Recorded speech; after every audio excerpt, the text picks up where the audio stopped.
Și mai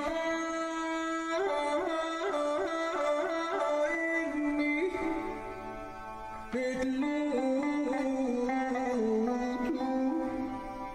și mai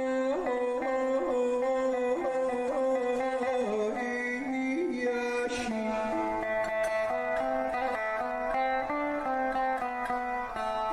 și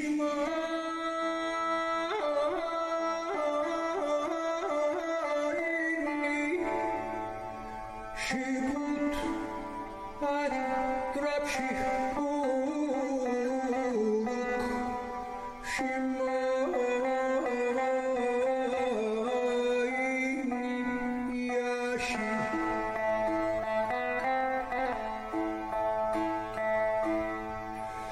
Ana cu Ana închidu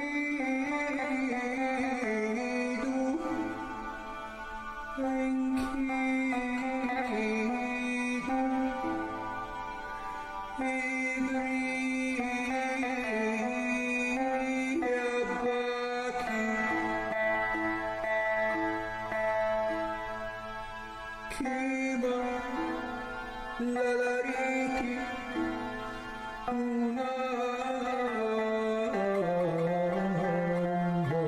sarti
Hasin ahia tuklat idia namsar shipia haritu shakoniya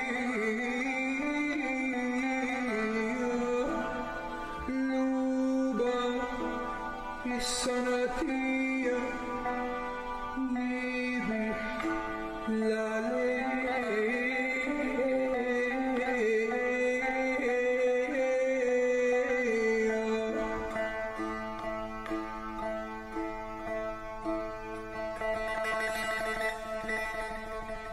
Sharu lemnu itba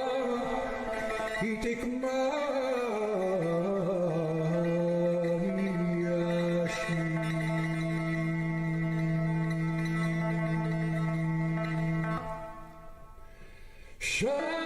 Shanem duma nilu shada Nisbatuma ala nilar Mushalpitu humba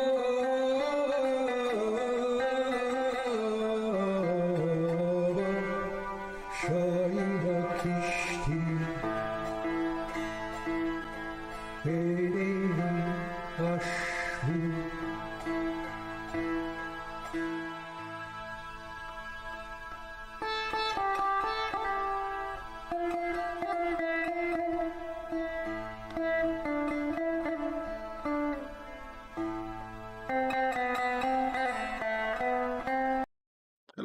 ladies and gentlemen, and welcome to Children of the Cup, the Shadow Renaissance. I am your DM, GM, storyteller, whichever you like to call me, Forgotten Dreams, and I'm joined by a lovely cast of people. You currently can't see me right now. Don't worry, that's going to change later on. Calm down.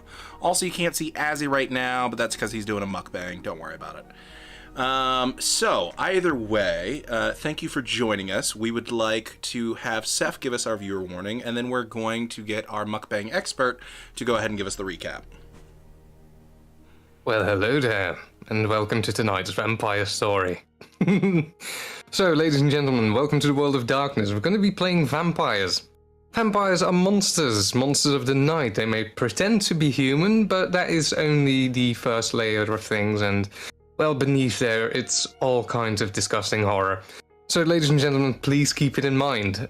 Things can get nasty, that being either body horror or just psychological drama. If this is not for you, don't worry about it. Just skip a bit ahead or skip that bit. Take care of yourselves first, and yeah, just be warned. Horror ahead. Horror ahead, hopefully. We hope. Either way, Azzy, take it away with the recap. Alright, recapping the food. It is pasta bolognese. It's tasting kind of good, so I guess I would eat again. Fantastic. Serious. Yes, the first session we had, first session 1 at least, and the party, well, the 3 vampires in the group arrived at the manor or mansion or house, whatever you want to call it. The Gruthusen. And Emilia, my character, greeted them and, well, started to introducing them somewhat to some new terms and what they were and stuff like that. Like teaching them what it is to be a Cainite in general. Well, not so much actually, but at least there are Cainites, and there are something called Children of the Cup that have a nickname in this city called the Society, because we can't tell people we are Children of the Cup.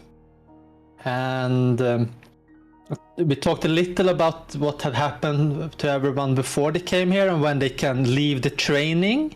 And well, Isabella was concerned about her money, and Rosa, she was concerned about her children, and Victor, he was most concerned why his parents put him through all this. And yeah, they didn't seem to take it so much serious, maybe, or of course they will be able to leave this place or something.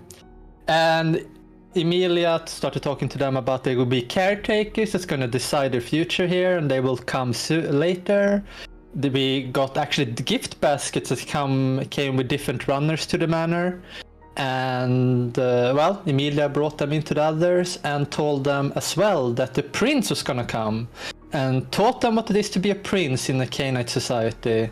And also taught them about the traditions, like the standard rules that you have to follow and know about. And maybe if they get asked, they can impress someone that they know it so early. And the princess said that she would come during midnight, so we talked a lot about stuff like willing for the fangs and so on, until it became midnight. And the prince arrived, and it was a lot of fanfare and stuff. And we cut out there as the prince was entering the manor. Yes, we did. Sorry, I have to open my vampire notes, my other ones. Because I have, as a good DM, I have 3 different sources that I write notes on like a dumbass. Either way. Sounds very well organized. Extremely well. Extremely well organized. Also, Emilia, totally proved to the party that they weren't part of a cult. Cue a black and white flashback to every time Emilia said, Cain, the God Regent. Anyways, moving on. We would pick up the scene with Emilia and the other ghouls all lined up on either side of the door.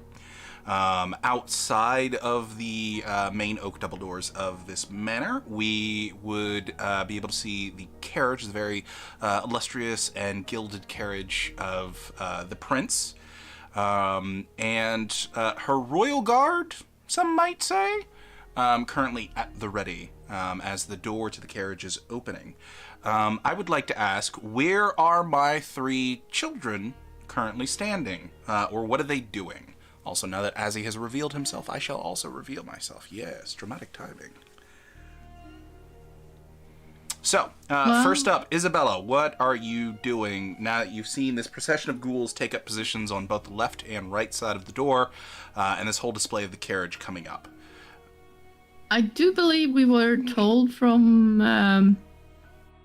I was about to say Isabella, but that's me. Amelia? Fuck. Emilia with an I, which is very confusing. Yes. That we should walk up the stairs and stand up at the bridge. Sure, yeah. I don't misremember. That sounds correct. Yeah. So I guess Isabella would move up there and trying to basically stand at the very edge of the stairwell. So she's basically the first one. Okay, gotcha. Okay, clarification, closest to the edge closest to the stairs, or the edge sort of further to the left, closer to one of the rooms? Closest to the stairs. Closest to the stairs, okay. You would see, I don't actually know what that thing is called.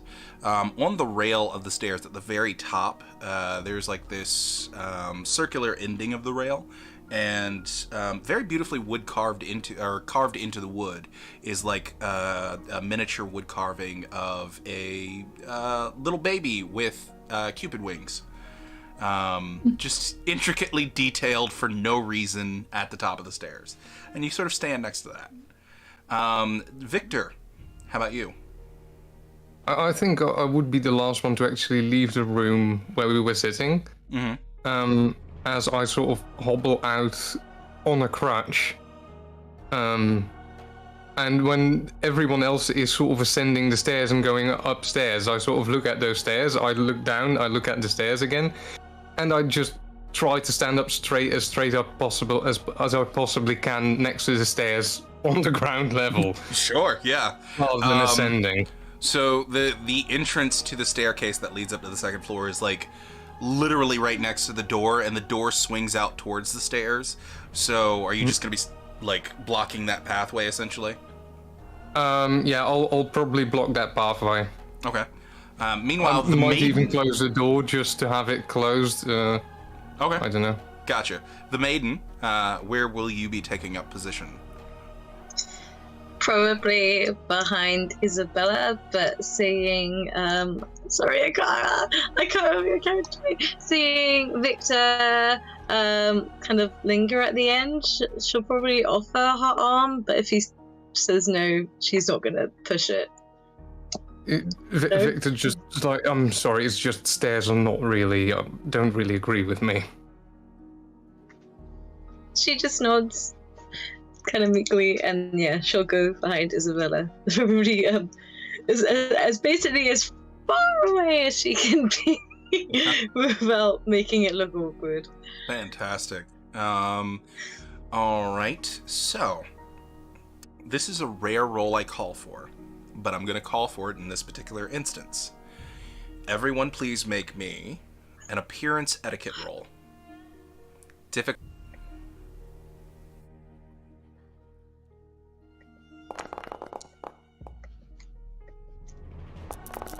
Okay. All right. Okay. Jeez, was only one success. Oh boy. All right. And will the maiden please go ahead and make me also another odd roll, appearance stealth. Great. At least one in the group is well trained and knows how to behave herself. Tell that to the natural ones in the roll. Good to see we have our priorities straight. All right. Fantastic. Yep, I agree. Well, Amelia and Victor would see the prince first. What you would see is a woman standing at about 6'2", so ungodly tall, stepping out of the carriage in a matte black silk dress, which has a number of rose-like designs upon it. She has very long, flowing, curled brown and black hair, and sort of, well, not even sort of, glowing silver eyes, which give off a light, dull shine as she begins to step out of the carriage. She would sort of get herself a little squared away before beginning to make her way to the stairs that lead up to the front door. Quickly, you would see one of the Terracos guards, who is currently, it looks like, in a very fancy, well put together turquoise brigandine, with a pike, makes his way up to the stairs before her, and holds out his hand to assist her up the stairs. A few moments go by as she does go up the stairs very slowly and very methodically before she calmly begins to walk in through the main door. And she would take a look at all of the ghouls first, and then her eyes would settle on Victor. And then they would slowly drift up to Isabella, and I need to make a... I'm not going to give away her stuff here, so I'm just going to do... a normal roll.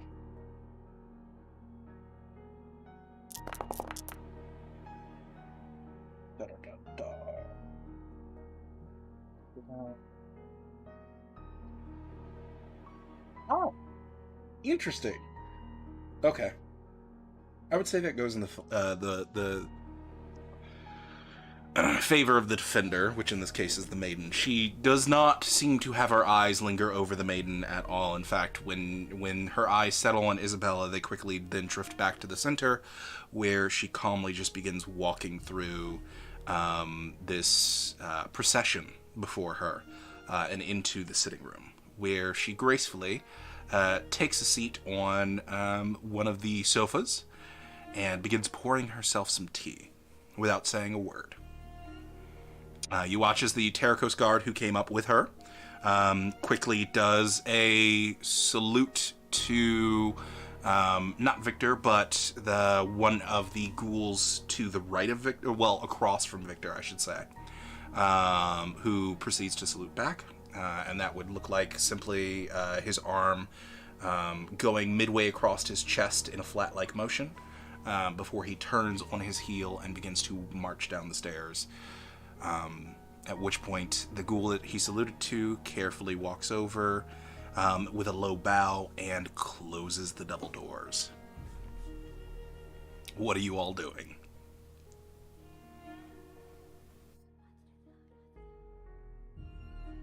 Emilia is just standing. Okay. Well, Here's my went a little previous- bit different. But I guess Isabella would be starting to slowly walk down. Or you begin to hear, very light sipping sounds coming from the sitting room. Since my last etiquette roll went so well, can I roll etiquette to see if I know what I should be doing? Sure, absolutely. Go right ahead. Same difficulty. With what attribute? So this is going to be, for you, wits etiquette at this moment. Oof. Can I also make that roll? Absolutely. They closed the doors to the sitting room, you said, the double doors. Yes, one of the ghouls went ahead and, not to the sitting room, but to the house itself. The double doors to the house itself. Oh, to the house itself. Yes. Okay, I thought you said to like the sitting room. I was like, okay. No. Can I roll as well then? Yes, you're more than welcome to. Okay, one success, it- three I successes. Do and have a then speciality in wits, but I don't know if it applies. Shrewd. Shrewd. No, not in this instance, unfortunately. What's that again? 2 successes. Okay. Alright.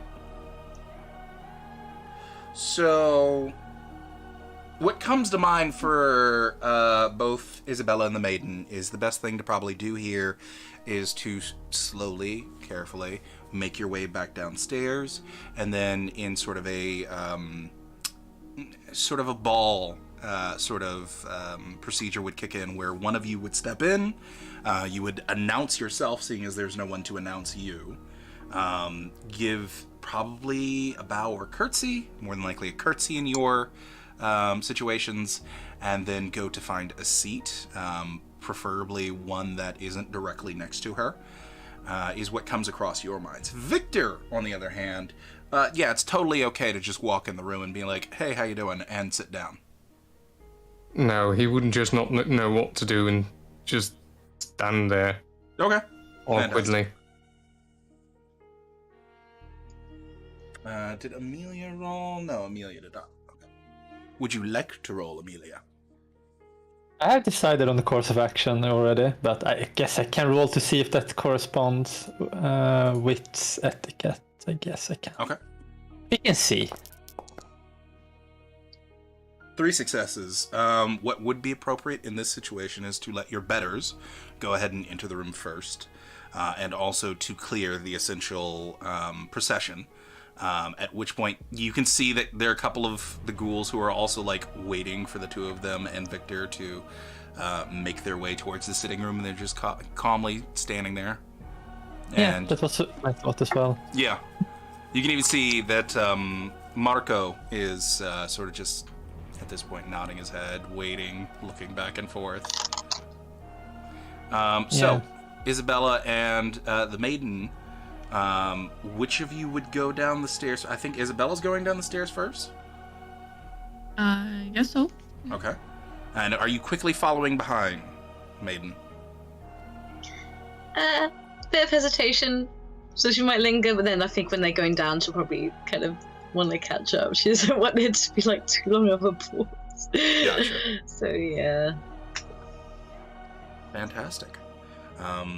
Victor, as you watch the two of them go by you and begin going down the procession in proper fashion, what do you decide to do?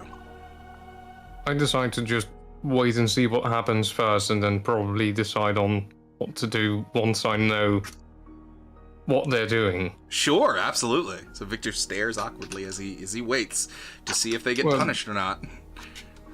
All right. Basically. So, Isabella, you would be the first to get to the sitting room.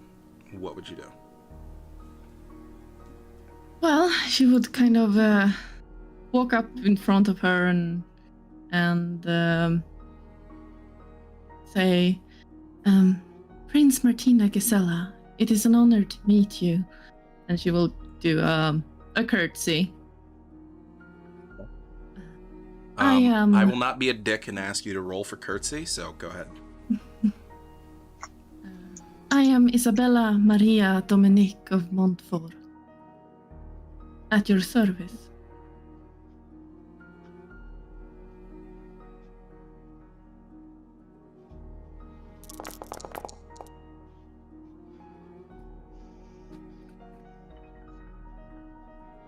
Okay. Alright. Hold on. Cancels each other out. Speciality. Alright, great. Fantastic. Good to know. Alright. She gives you a very low nod after you say Montfort. And there's a bit of a raise of her left eyebrow. Not the right, the left one, specifically. Does it seem like she recognizes the name, or like she's surprised, or? You can make me a perception empathy check. Difficulty 5. She raised an eyebrow.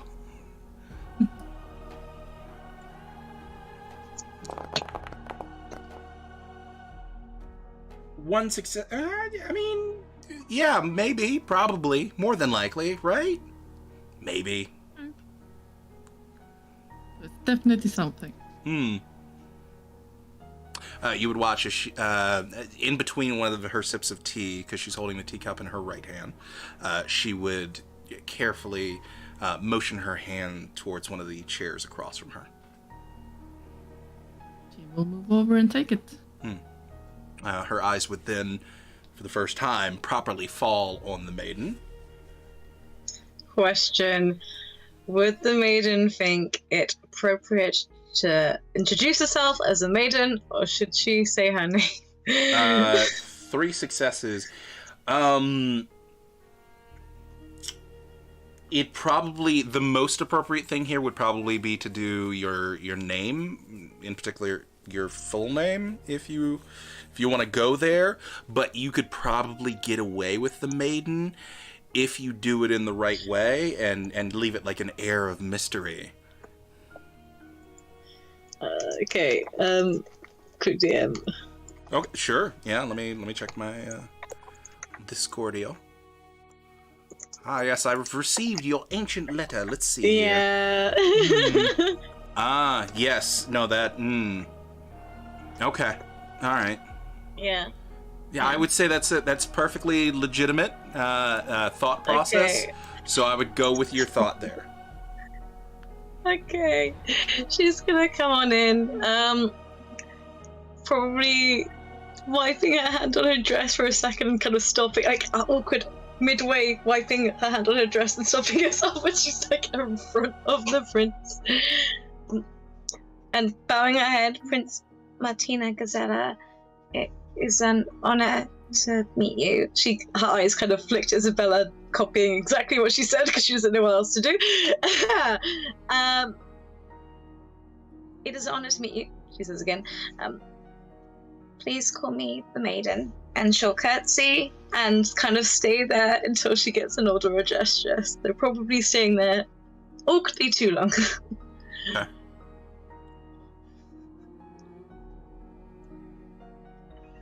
And she sort of points over to a chair. Thank you. She'll scuttle off.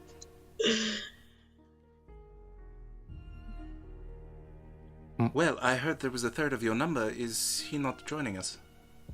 Victor would be making his way inside after the maiden, trying to walk as straight as he can,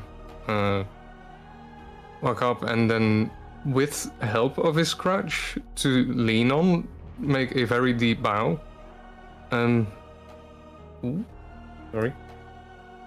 Prince Martina won't Gazella. be a dick and ask you to roll for that, even though I think it would be hilarious if you botched that. Yeah. Going on. Prince Martina Gazella, it's an honor, Your Grace. My name is Victor Tommaso Portinari, at your service.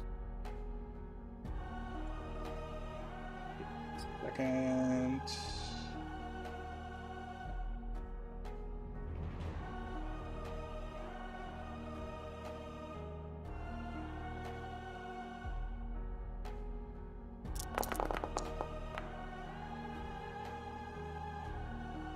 She rolls a lot of ones. Yeah, there's been a lot of Consistent that. number. Yeah. Oh, okay. Whoa, that's serious Alright. success. Yeah. All right. She gives you a slight nod, and finally she points to another chair. And I will make my way there. When this happens, when they all walked in, Emilia will look to the other ghouls in this possession room, and she would just nod to them, and then she would start moving. Okay. And When you nod, the row of ghouls across from you take a single step back, all in unison, and all turn on their heel to their left in unison and start heading into the dining hall, presumably to then make their way into the kitchen. yeah, and she gives. Go ahead. Yeah, then she makes a nod to the left, I guess, to the ones next to her. They also take in semi-unison, not as coordinated, a step back. However, they wait, and they all have their heads down as they wait.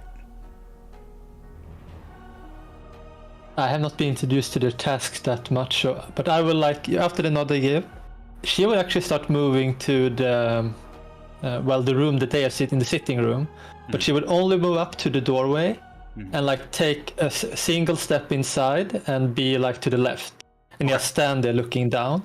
But she would, if Martina looks in her direction, she would do a curtsy but still keep looking down and not say anything. She does, in fact, look in your direction, so you go ahead and do the curtsy. Do the curtsy and then You would just be able takes a step. to hear behind you, as you finish making your way into the sitting room, the ghouls who took a step back and didn't move past that all then begin making their way also into the dining room.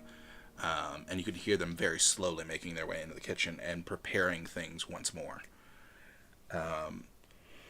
Excuse me. And the maid of the house, the older woman, would go ahead and she would carefully make her way into the sitting room, do a curtsy, turn on your heel, and then head back to the front door, and you would begin to hear her going up the stairs.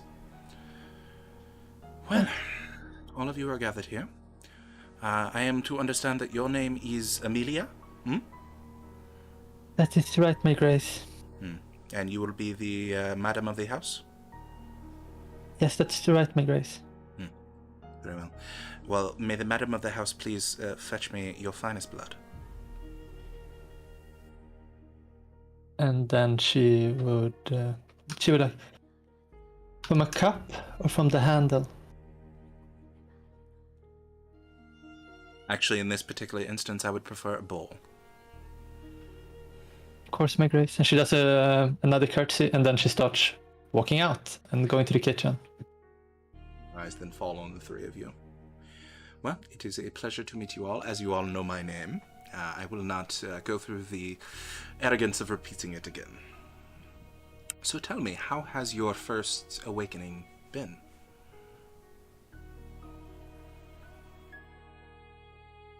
Don't all speak at once.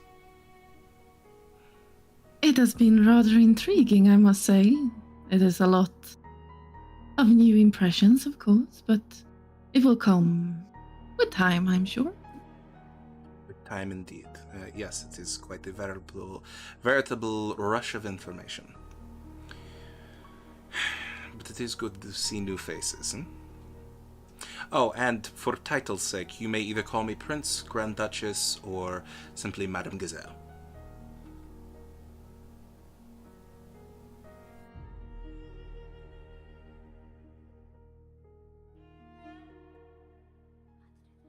Well, I take it you are the most talkative of them all. Isabella. Where exactly do you hail from? I hail from Paris originally. But my family do have a bit of connections in the area as well. Quite very well, yes. Very well aware. It is, how should I put this? Very gracious that a Montfort would grace the city of Bruges. Oh, I'm honored that you say so. One child of the family is quite an honor. One child of the family and their pet, even more so. Either way. The maiden, I believe you called yourself, yes? Where originally do you hail from?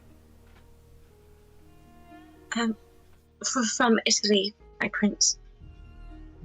Italy. I've been there quite a few times. Any particular part that you would be willing to or comfortable with sharing? Outskirts of Florence, Grand Duchess. Florence is a wonderful city and has a beautiful countryside. Many vineyards. I was quite impressed on my last journey there. Which one did you visit? Number of different ones owned by the church itself. As a good third of the lands there, as I'm sure you know, are owned by the church. But I believe I also visited one. Give me 1 second. I have to go look up a particular name. I'm trying to remember his last name. You know who I'm talking about. Let's see here. His name's not Vito. It's the other guy. You know, I should pen things in my notes and in Discord that are super important for people to say. Also, I shouldn't text my players so much.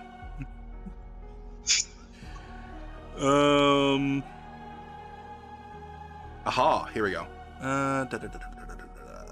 Not him.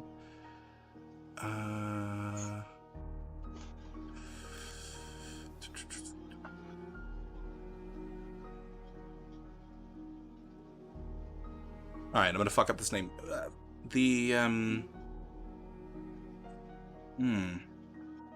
do you say that last name? There's a vineyard owned by Francesco Rosso, I believe. I very briefly, had a bit of a look at that vineyard, and it was quite adequate. But unfortunately, I did get busy not long after visiting that vineyard and had to deal with the papacy.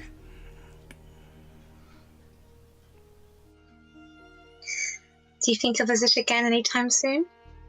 No, unfortunately, due to some local politics, I think I will be having a tough time getting down there as of recent. But it is good to know that it is in Prince Tyler's capable hands.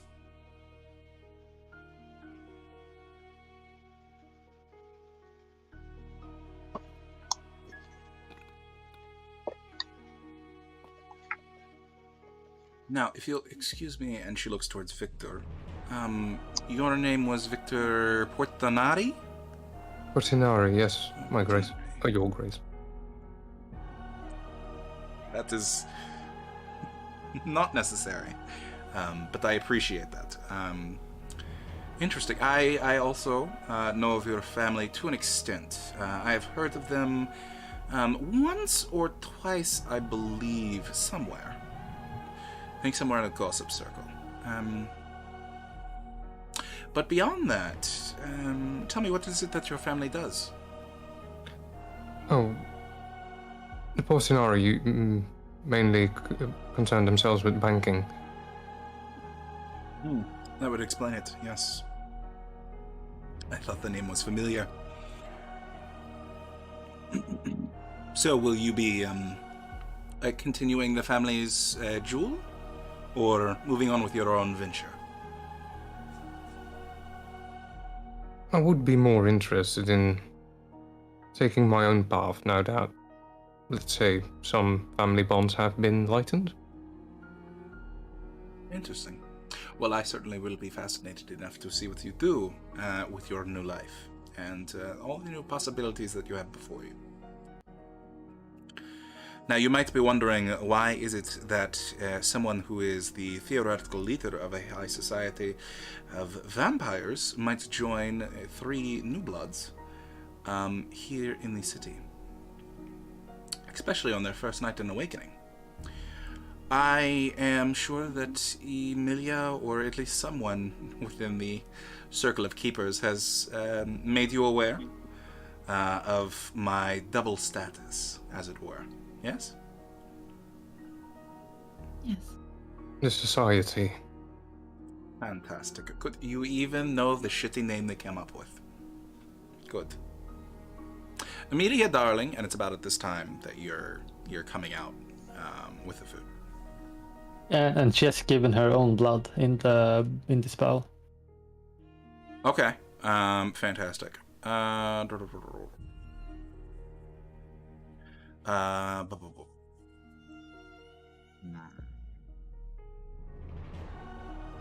Okay. And as she says my name, I'm continuing forward. Say, yes, my grace, and I will hold out the bowl and take while I do a courtesy.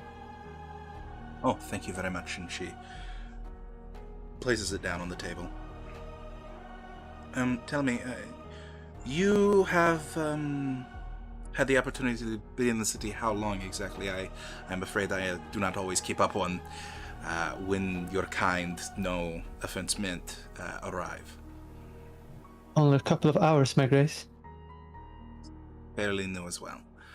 Well, in that case, I think you all would do quite well from a tour.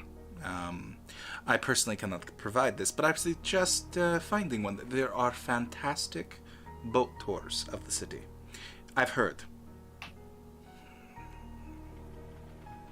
Of course, my grace. Uh-huh. Good, very good.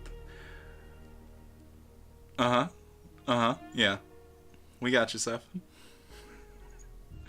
Either way.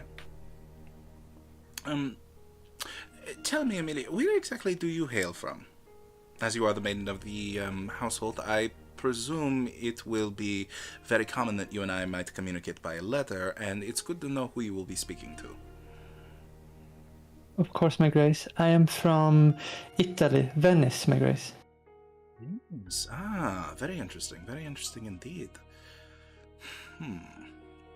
Quite a lot of trade deals ever since the Crusades, huh? There have been a few, my grace. Do you happen to come from a family that might have benefited in such? I believe so, my grace. Very good. Excellent. You may resume your post. And she just gives a curtsy and then takes the post. Well, I will give you all an opportunity, 3 questions from each of you, before, unfortunately, I must make my way to other duties here within the city and make my way back to my ivory throne, as it were. We'll start with the maiden. A question for me, darling? So rare is it an opportunity that you get to ask one of my station a question without repercussion. Without repercussion. Oh, it's hard to know what to ask on such short notice.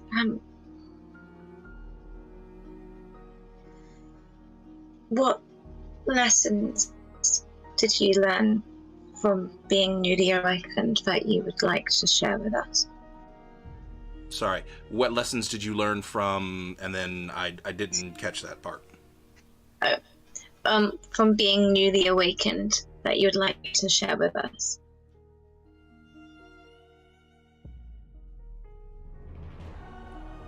The lesson that I learned from being newly awakened, I was not as fortunate as some of you in my awakening process. But it's quite simple. Do not let the hunger get the best of you as much as you want it to.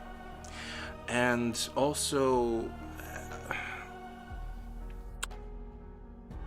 getting used to the taste of, and she points towards the bowl, this, before actually going out and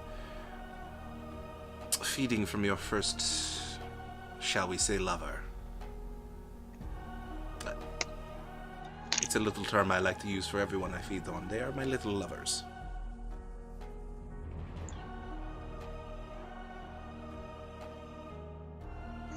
Beyond that,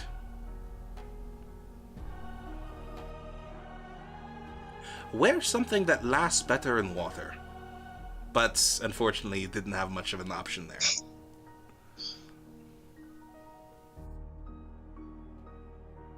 Surprised they've not found a better method. I'll catch clarification. Is that 1 question each, or is that 3 questions? No, that's each? 3 questions each person. Ah, okay. Second question. What's your favorite type of tea? Well, oh boy, I don't know what types of tea are available in this year, so she'll be extremely average and say chamomile. Okay. And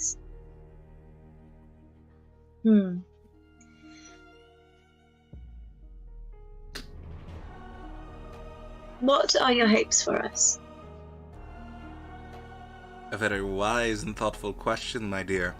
My hopes for you is that you will be thriving citizens of Bruges and our society, as they like to call it. And that you will make a difference here for our kind.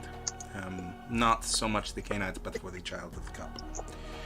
My eventual hope is that we do not end up simply remaining in the shadows to our cousins, but instead make it a very clear notion that we are the ones on top.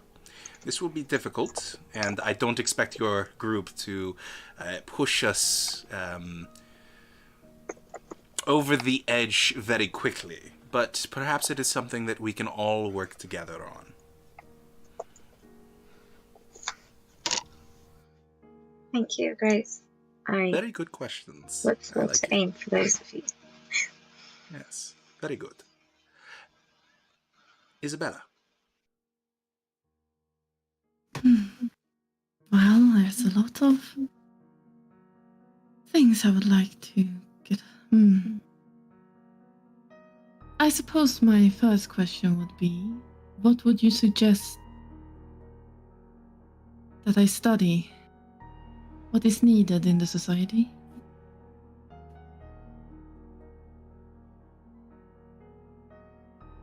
The most useful information in our world, darling, is knowing who you are speaking to and what they are possibly capable of.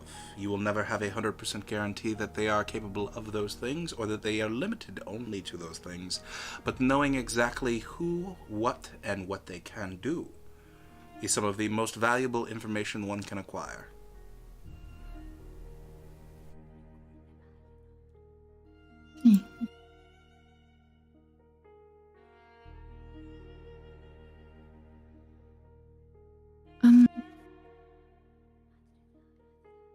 Question might be a rather, but I feel like I will wonder forever if I don't ask it. Why us specifically?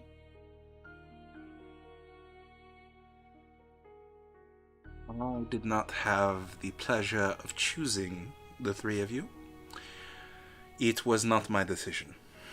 That would have been the decision of the Grey Council, and in accordance with your caretakers, their recommendations. So at the end of it all, you must ask your caretaker when they come by,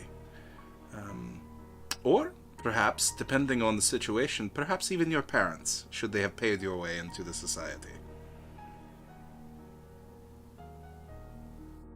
I understand. And my third question. You mentioned my family and the pet. I do not understand that. Which part? Well, I think you said that you were glad that it was a child from my family and their pet. Ah, yes. Well, I find it a rather honor that another Montfort joins the Children of the Cup, and also that someone trained of Montfort, and her hand lazily makes its way towards Amelia, also graces us in the city.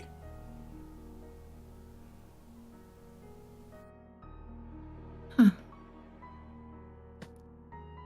There is another then. Thank you.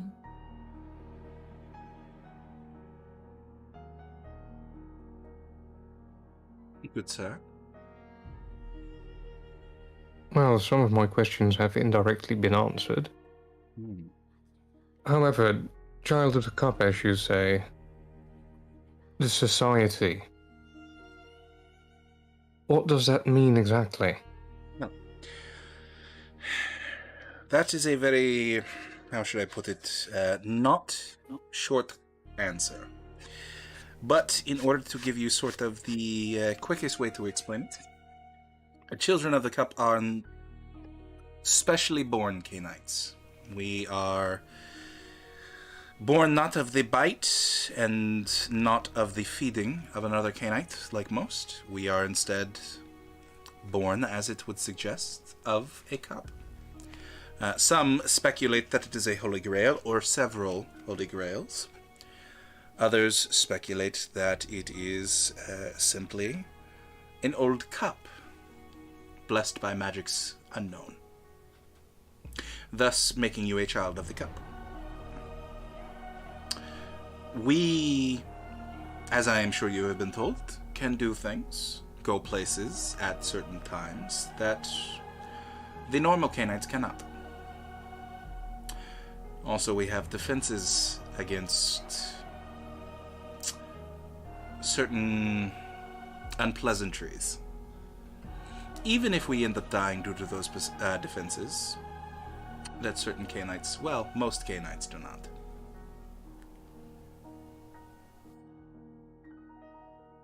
That is the shortest answer I can give you without sitting you down for, say, 4 months and about 140 books on the subject. I'm willing to put an eye to that. Good luck. It also makes me wonder, why do we involve ourselves with normal Canaanites? This is a question many scholars within our order have really been debating over. In fact, the council has debated over most recently, I think just last month. Simply put, they are our cousins, in a way. And it does to have, even if it is under a form of false pretenses, that's a mouthful, allies. Allies who can feel as though you are one of them, even though the truth is you are not. It makes it so that other supernaturals of the night do not have as easy of a time preying upon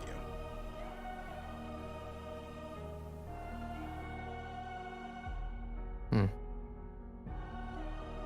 Real quick question for the group, for my 3 children. Do any of you have auspex? Okay. What level of auspex do you have? 1, I believe. 1, okay.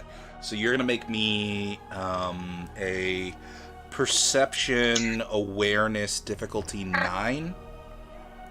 I have 3. You have 3 in auspex. Yeah. Okay. I was just trying to find it. So you are also gonna make me a perception awareness. Your difficulty is gonna be 6. Was it, sorry, perception what, sorry? Perception awareness. Perception awareness. I mean, it's difficulty 9. Mm-hmm. Is that So we don't add. Yes, you do add in extra dice from your auspex itself. Yep. Go right ahead. Okay. Watch me watch this. Wow. Okay. Fantastic. I hate wands. I really hate wands. We all do. So, for the maiden, as you were having this conversation, as you were sort of looking in her direction, you would begin to get this uncanny sense that something else is standing there, almost occupying the same space, but not exactly. And subconsciously, you begin to focus on this. And you would, for but a few seconds, be able to see the outline of a very beautiful woman with macabre-like undead features take form in a veiled black dress for a few moments, standing over her right shoulder with a single hand on her shoulder, very calmly and assertively, before that figure would fade from your eye.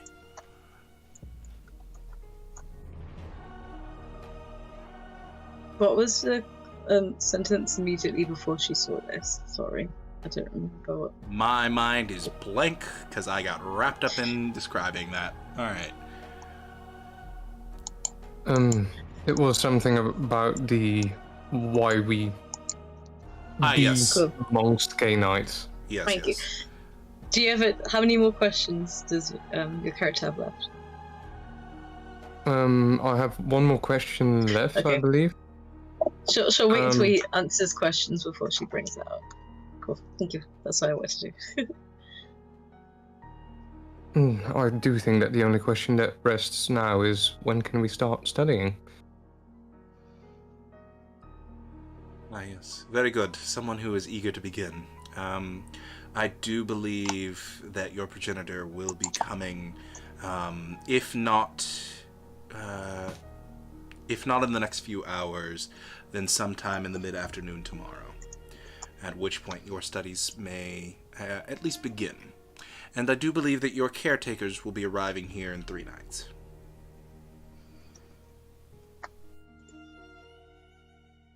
Thank you.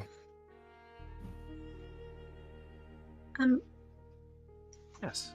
My friend, this not to be cheeky and ask another question, but you don't happen to know someone, beautiful lady, black veil, beautiful but deadly looking, if you catch my drift? Very astute of you to notice, yes. They're, for those of you who have not exactly caught up on the detail, there is another individual in the room, and I should let you know at this time, yes, I do have a wraith who does follow me around at times.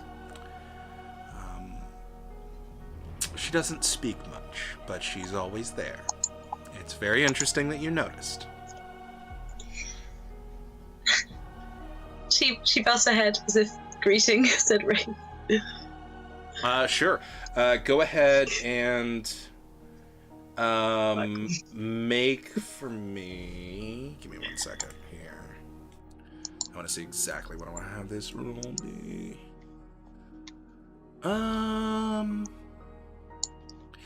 Give me charisma. Ooh. Yeah, charisma, expression, or empathy, your choice. Difficulty is going to be 6. Charisma. Was it empathy or do you say expression? Expression or empathy, your choice. And what difficulty? Sorry. 6. Okay. I don't want to look. Okay, 2 successes. All right, gotcha. All right, I will note that down in my own little brain. All right. With that, she sort of looks around the room one last time. Well, it has been an absolute pleasure meeting you all. But unfortunately, princely duties do call, and the night is still rather young. And she goes ahead and carefully stands and dusts herself off a little bit. And she goes, how rude of me, if you'll excuse me. And she takes the bowl, and she just finishes it off in one go. Not wasting a single drop before carefully placing it back down on the table and giving you a light nod, Amelia, as to not upset our lovely host. Amelia, you have done a very fine job as your first night as maiden of the house. Thank you, my grace. And she gives a courtesy, and then she starts moving out to probably, I don't know. She was going to go open the door. Be ready for that. Sure. Yeah, when she starts standing, you would begin hearing shifting in the kitchen once more as the ghouls begin to reform the procession. A little bit hurriedly, you would also notice one of the ghouls has a couple of splotches of flour on them that they're quickly trying to wipe off. But she goes ahead and gives all of you a courtesy. Have a wonderful morning. And welcome. Isabella would have, when she stood up as well as quickly as she could. Okay. And do a curtsy. Okay. Does Victor do a bow, or does he simply just stand? Bow. Okay, fantastic. Not a curtsy, though. Does the maiden do anything at all? She does, but she'll probably be a moment or two after these guys. I don't think she'll be as quick as on the uptake. But again, never bowed the head. Fantastic. She goes ahead and she just begins to walk out. And carefully she waits until the ghoul who had the flour on him sort of finishes brushing himself off and readjusting his cloak before she makes her way down the procession. And I'm assuming, Amelia, you open up the double doors so that she may walk out? Yes. She goes ahead and steps out the double doors and makes her way down the stairs, where immediately 2 of her guards come up and assist her down the stairs and into the carriage before they reform back on the road and the carriage begins to move off. And then she closes the door. So she's to such to move off. That's when she closes it. Fantastic. And turns around. Yo, go ahead. And she turns around and then just do a silent clap, basically, like this to the ghouls. And then she just nods to all them. Good work, everyone. They all start silent clapping as well. Yeah. And then you can see that the ghouls, after like 2 seconds of silent clapping, put their hands to their side and carefully wait for your signal to be to resume their post, essentially. Yeah, and then she like just nod to the left and right, like a little more informal, but still formal, I guess. Sure. Then they informally sort of take their step back and then casually begin to split off into the house. And this time you notice a couple of them begin going upstairs, and you can see them beginning to go into some of the rooms. Could we observe that from the sitting room? You would absolutely be able to observe that from the sitting room. You guys are sort of in the seats that give you a clear view of from the sitting room to the front door. While they're doing the silent clapping, I sort of, half to myself, half to the other two in here, am like, certainly not a cult. Emilia starts walking back to the sitting room. And it's at that point that we're going to go ahead and take our first break. We will be back. See you soon, ladies and gentlemen.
Hello, ladies and gentlemen, and welcome back to Children of the Cop, the Shadow Renaissance.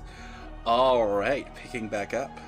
You've all, well, Amelia, you've just made your way back into the sitting room. Right, I guess I would start speaking right away and just say, that went well. You all did great. It would be wonderful to serve you. And she meets all of your eyes, well, looks at all of you.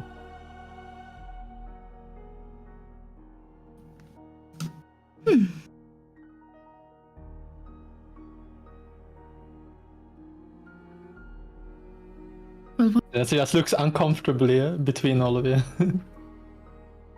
Victor does exactly the same. What 3 questions So- would you have asked? What 3 questions?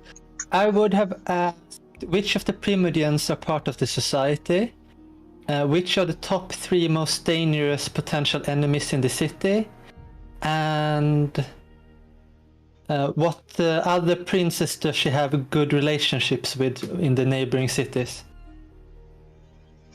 I Maybe you have could one ask other some of those question. lessons. Sorry? You go ahead.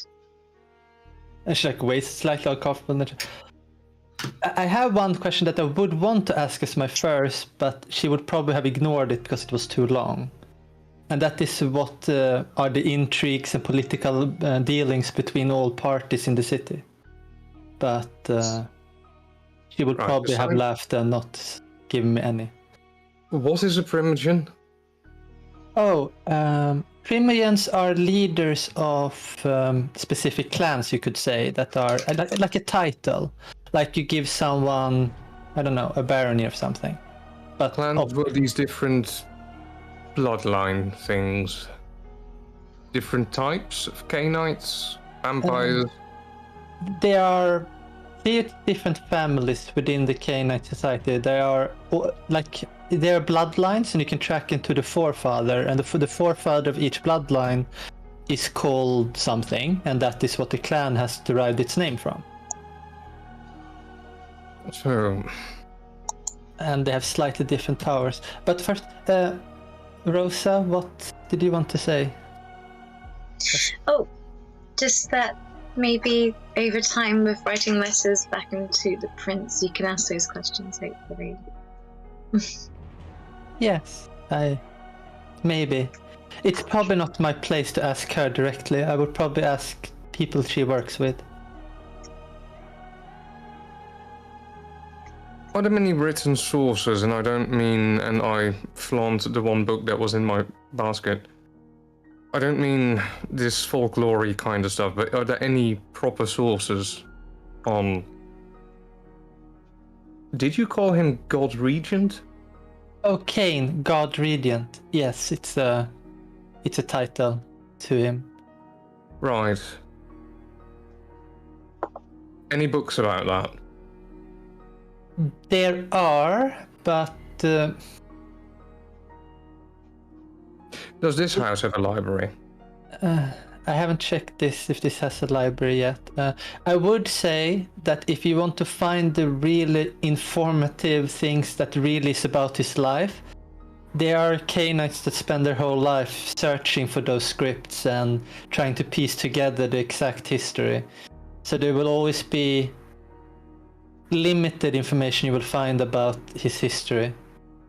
Right, fantastic. Which would make sense, else there were plenty of books about this, and there would have been books that I had seen before. Yes, that is valid.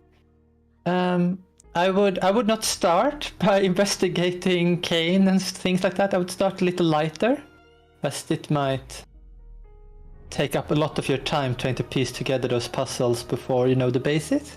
But it's of course up to you, my lord, if you want to. You can just call me Victor, there's no need for the whole my lord thing. Alright, Victor. I will call you Victor from now on. Other question, however. How smart is it to stay in the city where you've lived before?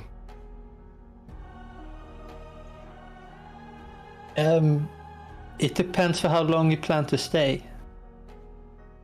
And how long you plan to be underground, like hiding from societies. before you resurface. You said that our training here would take about a year. So I guess travel wouldn't be the strangest thing, particularly not when the entire family has just moved. No. I think... did you live in this city before?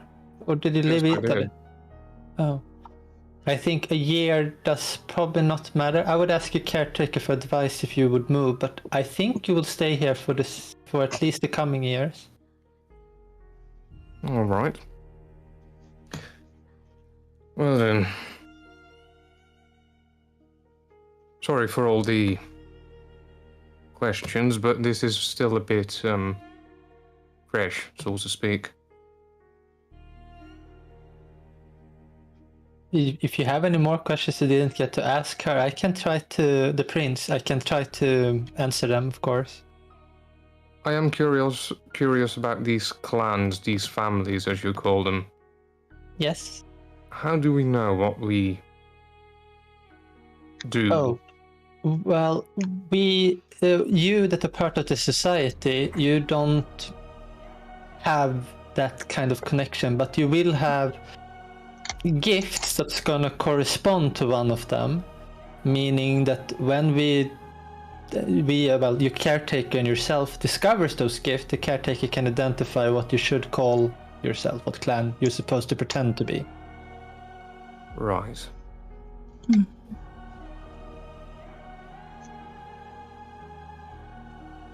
Hopefully it's the common one that is not so obscure, otherwise you might try to pretend to be one of the common ones.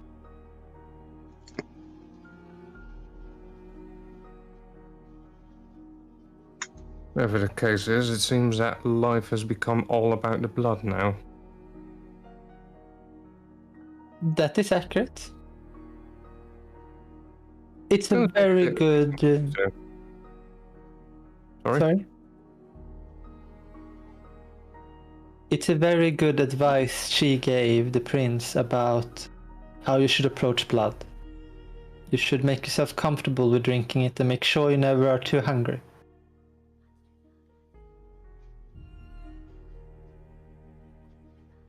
If you become too hungry, you might lose control. Is it The losing common to control observe? thing.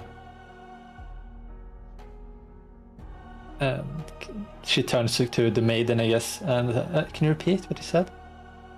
Is it common to serve blood as a fit soup with other embellishments? I would say it's probably equally as common to just take it as pretending to be wine, or if you're behind closed door drinking it directly from a host is also kind of fairly common, but I don't think it's uncommon to take it as soup.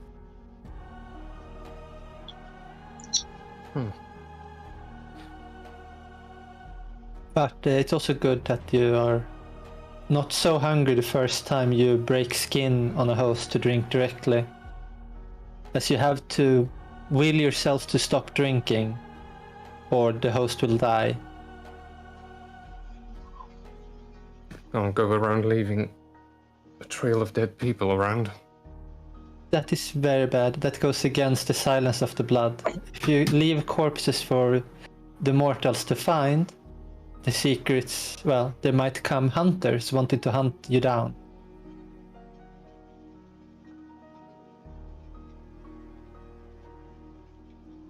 Sounds a bit like a vampire inquisition. Oh, there much existed one of those. Wonderful. Amelia, you become suddenly very aware of the letter from Emmanuel residing in your person. Or on your person, I should say. Okay. So she starts thinking about that. There is also one thing that is very important, equally as important. You cannot tell, and I said this before, but I can repeat it. Never tell Cainites that you are a child. If you do, there are other kinds of hunters that is part of, well, associated with the society that will hunt you down and make sure make sure everyone you told also disappears. On that particular note, though, didn't the prince just mention that she's part of or that she plans to make us known, as in being on top of the normal K-Knights, controlling them, sort of? As in, I had the impression that she was of a mind that should become a thing.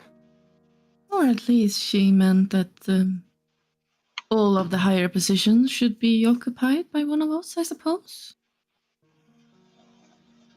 I think the second interpretation there is what you're referring to, but you can probably learn more from the caretakers that are hopefully more involved in the politics of the city, exactly what her plan is.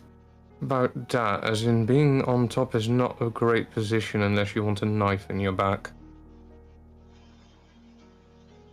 Well, You can That get a is knife a in the part- back at any place. Fair enough, but the Especially risks being on the are bottom. tremendously higher when you stand with everyone behind you. But yeah, I guess those are things to consider. well, if all high positions are occupied by society, the chances are that someone stabs in the back is lower. But the truth is, I think that people in the society will also be ambitious and might try to get a better position within the society. So, as I am a servant to you, I would advise you all to even treat your allies with slight suspicions. Just treat those not part of the society with even more suspicion. Great. What are the positions Goes inside the nothing. society? Well, like, for example, the prince, she still has a high position as prince, and I guess other people of the society might want to hold a prince title in the city. When it comes to the inner workings of the society, as she was referring to a council, that is even information I am not privy to, as I am not high standing rank enough to know exactly how that handles. I am technically, well, not I am in all ways below you all as well. I just happen to know a little more.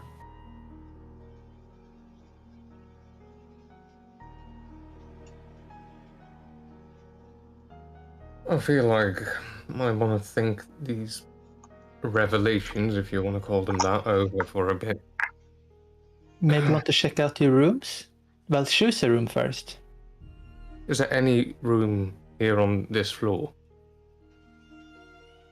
Dreams, did I see any rooms on this floor? There is a single room on this floor that could be used as a bedroom that is currently empty. It does not have any furniture. In fact, what it would have in it is quite a few presentery wine racks and other pieces of sort of common everyday furniture that's been covered with large white sheets.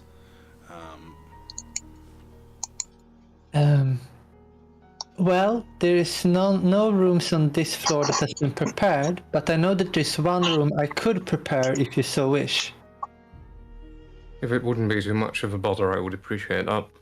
Of course, it not wouldn't be a bother.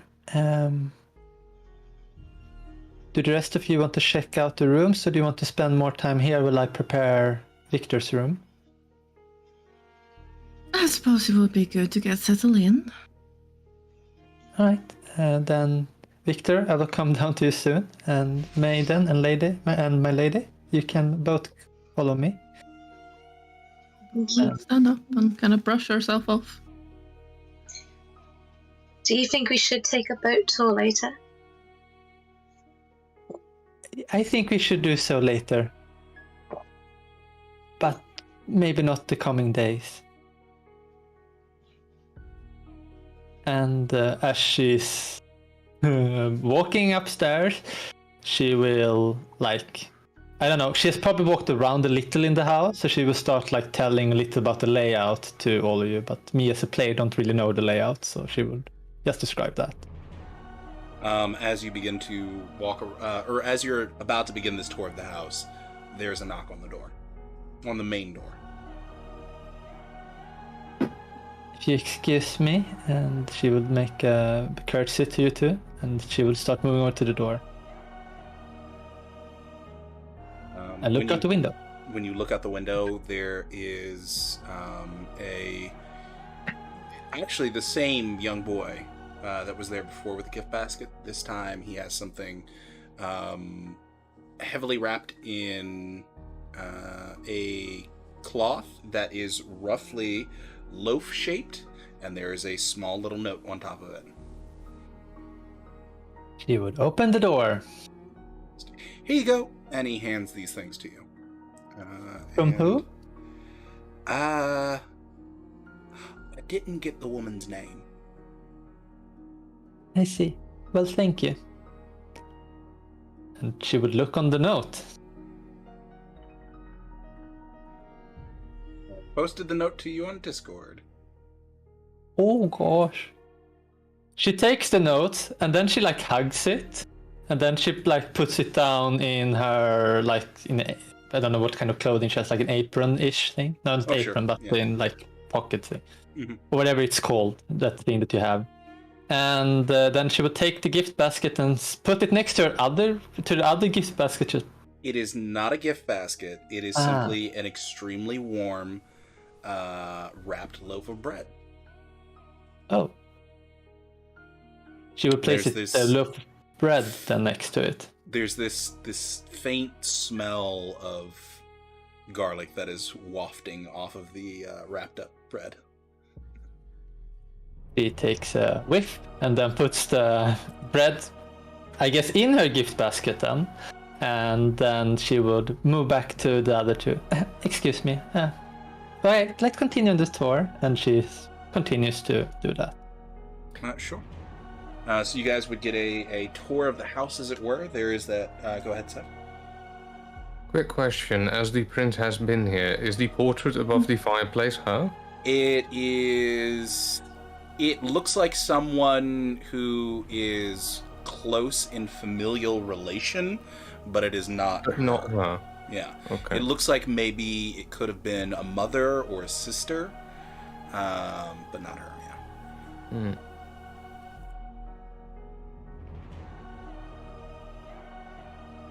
Okay. And So- are you joining in on the tour of the lower floor, or...? That's up to you. Yeah, I would definitely invite you over to it at least. Does everyone take the tour of the lower floor? Sure, fantastic. All right. Here we have the sitting room. There are a number of seats that are comfortably decorated, as well as, of course, you have a bit of a tea table that is available for most of the chairs to be within reach of. As I said earlier, there is that, of course, that grand fireplace. There's the grand portrait of the beautiful woman above that fireplace. You have that access to the kitchenette, I guess is what you would call it, which leads then into the kitchen. You would have on the opposite side of the sitting room a little bit of a hallway, which has a door immediately to the left of it that you assume would lead to the basement, as you heard the cleaning woman or the maid of the house coming upstairs when she peeked out of that door initially. Beyond that, there are two doors past that and further into the hallway.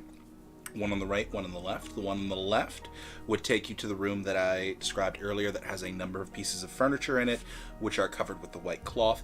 The one on the right, however, would have a private study, which is fully furnished and does have a small modicum of a library. It is mainly, though, a beautiful bay window that looks out towards the neighborhood, as it were, and has a beautiful oak desk and also a beautiful leather-bound chair, which is, it looks like it's probably somewhere around 6 or 7 years old at this point, the chair itself.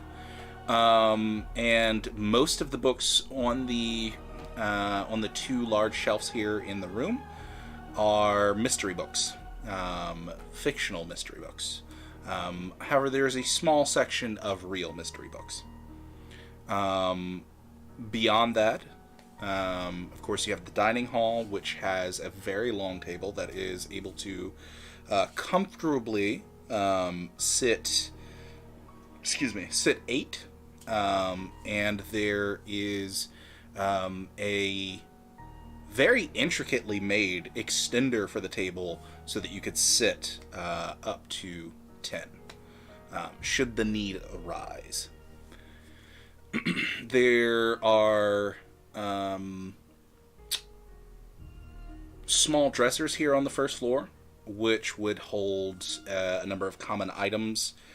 So silverware for the dining room. There is also one dresser which seems to have it's literally filled with towels, and it's nearby the front door, assumedly in case it was raining outside. And beyond that, here on the first floor, there would be some very small but tall, they're tall but rather thin tables which have a assortment of candles on them. And that is the first floor.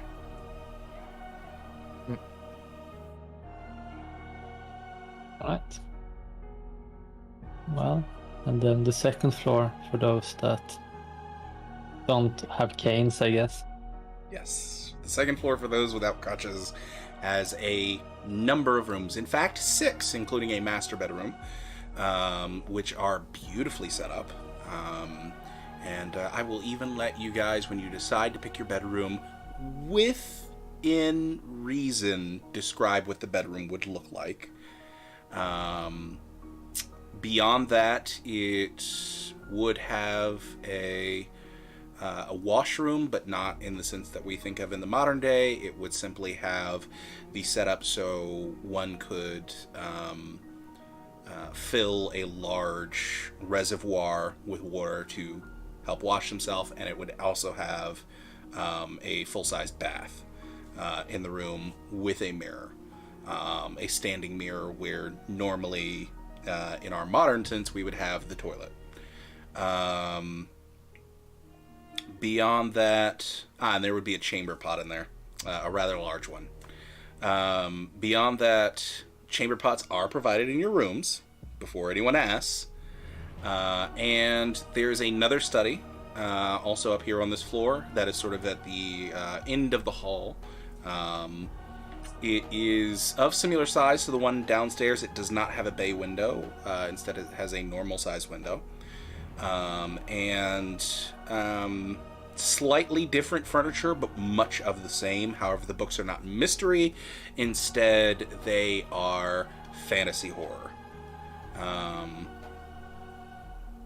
Other than that, upstairs there is also, I guess what you would call a games room, where there is essentially a large open space with a number of not necessarily card tables, but tables that you could probably play cards on.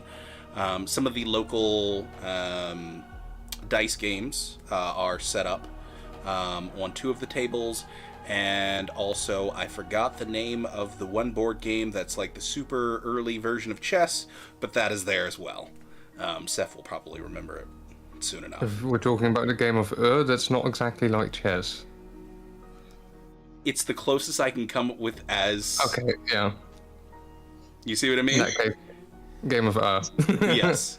I just couldn't remember the name, and it's like the closest I can get to explaining it. Are there any tarot cards in the games room? Long stretch, I'm hoping. Roll me a straight D100, high or low. How do I roll D100? Okay. Okay, I'm gonna, depending on low, because I just picked a 2 card. Okay, let's do this. Oh no, I didn't mean 2D100. Sorry. I only meant to do it once. Okay, there we go. And I'm saying low. Yes, there is. In fact, there are 3 decks. Yes, with different artworks that are here in this room. Someone had an interest. Yeah, someone did have an interest. She'll look to Amelia. May I use one of these? Of course, Rosa. Do you know who is storing these? No. But I think I can safely say it's yours now. I will handle consequences if one of the caretakers had claimed them already. Oh, no, if they claim them, I'll happily give it back. I just... misreading these.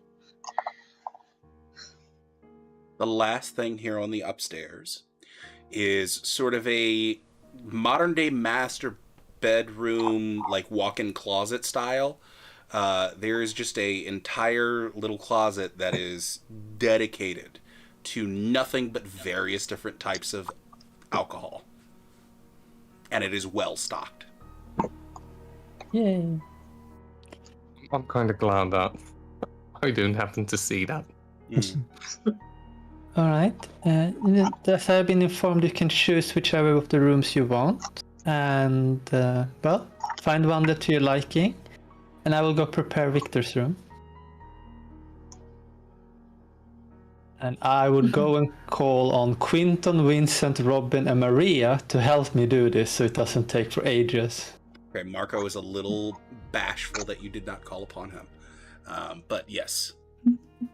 You go ahead and call upon them, and are you simply going to take a observatory manager's position, or will you actually physically help? I would physically help, and maybe the first bad trait that my character has, I would probably go and like nudge things that are not exactly as I want them. Like I'm following some from a structure manual, but I don't really tell what the manual is, and it's kind of hard to know exactly how I want it. But Okay. yeah. I gotcha. All right, fantastic. So that takes up a few minutes as furniture is shuffled around. What do you do? What do you have them do with all of the furniture that was in the room? There are about 6 pieces of furniture entirely that were previously in the room. Well, I guess that we take one of the beds and things from upstairs. So I think we would replace it to make one of the rooms there into, well, holder of these items. Okay, fantastic. And I'll probably choose the smallest of the 6 unless Rosa or Isabella had already chosen one of the smaller rooms. Oh, Isabella is going for the master bedroom. I knew you would. So it is. Would any of the other rooms have a bay window? 2 of the rooms actually have bay windows, the master and one other. Does this house have a garden? Do any of those bay window rooms overlook a garden? There is a nature. small garden in the back of the house, which both bay windows would get a view of. Yeah, I would go for either of those. If one of them had a canopy bed's a thing. If one of them had a canopy bed, she'd probably go for that one. But yeah. I'll be lavish and say all of them have canopy beds. There's going to be a bitch to move. Yes, it is going to be a bitch to move, but they managed to do it. Also, you could see when you look out the bay window, the garden is in disrepair as no one has tended to it in quite some time. I'm gonna teach these ghouls how to garden. Fucking hell. I hope she said that out loud. She probably does. She would. Project number 1 marked. The quest for gardening supplies. Quick question as I'm downstairs, and I've probably made my way to the study at this point and probably leafing through some of the non-fiction books that I can find here. But this particular house in Bruges, does it have like any particular meaning, any particular age, any standing? Like, is there any stories around this house in particular? Go ahead and make for me a intelligence streetwise difficulty 7. Alright. On that subject, actually, are we aware where in the city we are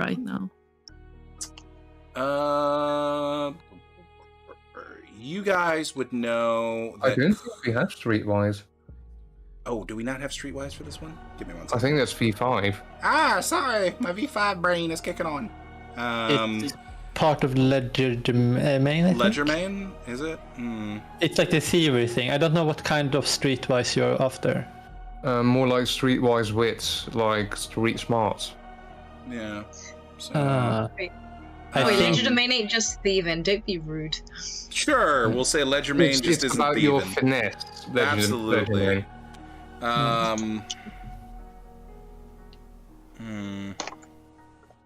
Yeah, you know what? I'll call for either Wits Legerdemain or Wits Hearth Wisdom.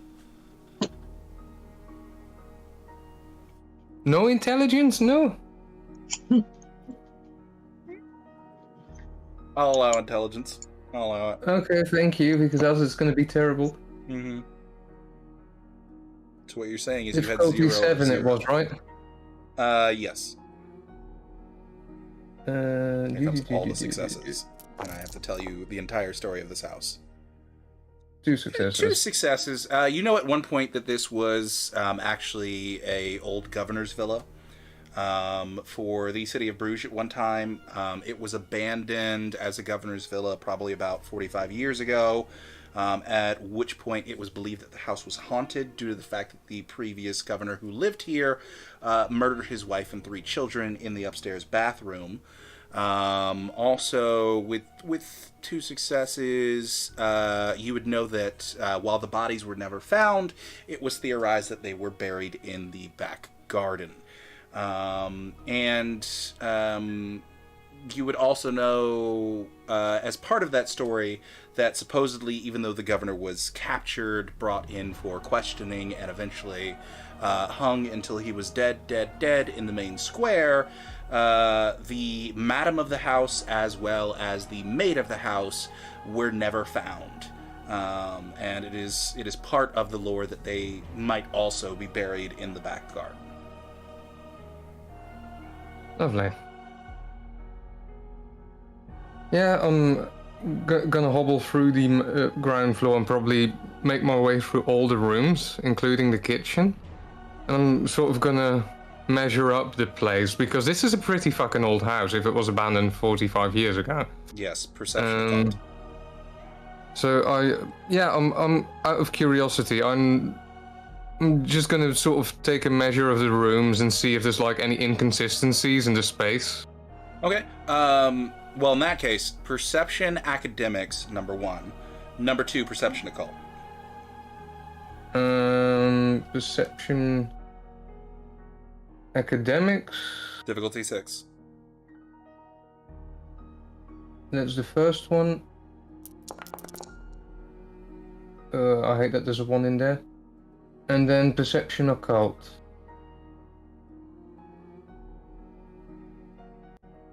There we go. Don't fuck me. Oh, only 2, really? With only 2 successes on the perception occult, you would notice that all the corners of the houses have been recently salted. And there is in the downstairs... Question. Yes. Oh yeah, wait, there's no 10s in there, so it doesn't matter. No. Okay. Never mind. In the The 10s downstairs... are in academics. Yeah, in the downstairs study, there is a faint smell of blood and cat piss. Take with that what you will. So freshly salted and a faint smell of blood and cat piss in the downstairs study. So the salt... In every corner of the house, in every room, there is fresh salt that has been put in every corner. Huh. And you know what? I'll give it to you as well because you're paying attention that much. You would also notice that the floors have not fully soaked in the theoretical holy water that would have come with the salt in the corners. Someone's afraid of ghosts. With the academic's perception, you would notice that the downstairs study while not also having this weird smell, the right-hand wall is slightly further forward than you would think it normally would be. By a good foot. I sort of lean outside of the room, seeing if anyone's paying any attention to me at the moment. You can see a number of ghouls who are currently working away at cleaning up the what little of a mess that you did make in the sitting room, and also a number of them also helping, not Cecilia, Amelia, take the furniture into the downstairs room. I Something just tells me that realized they that moved too. in here only Cecilia, very Amelia, recently. god damn it. But yeah, considering that they've very recently tried to cleanse this place of something, I'm gonna assume that they only moved in very fucking recently. But yeah, as this wall doesn't seem to be in the right place, I'm gonna pay ridiculous attention to that and sort of go by all the sills of the, is it bookcase? Is it? On that particular wall would be one of the bookcases, yeah. Then I'm going to go by all the sills of the bookcase, and I'm going to check the books, see if any of them seem out of place, if any of them seem to be too attached to the bookcase rather than being loose. Okay. Like going one by one. Weird roll here, because this is an extended, essentially, search. Mm-hmm. I'm gonna call for stamina investigation. Stamina investigation. Oddness. Can I willpower this? Because I'm really fucking curious Go now. right ahead. You can willpower whatever you want, except for willpower. Yeah, that would be one success. Okay, you go through. Oh like, no, wait, I good- might cancel that out with the one. No, wait, there was already one in there. Yeah, No, it's never already. mind. Yeah. You go through a good portion of the books until you get to the very tippy top shelf, and you pull one book, and there's a light click.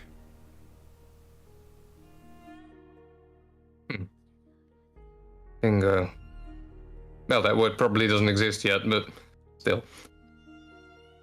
The equivalent of bingo in this time. Eureka? Eureka. There we go. There we go.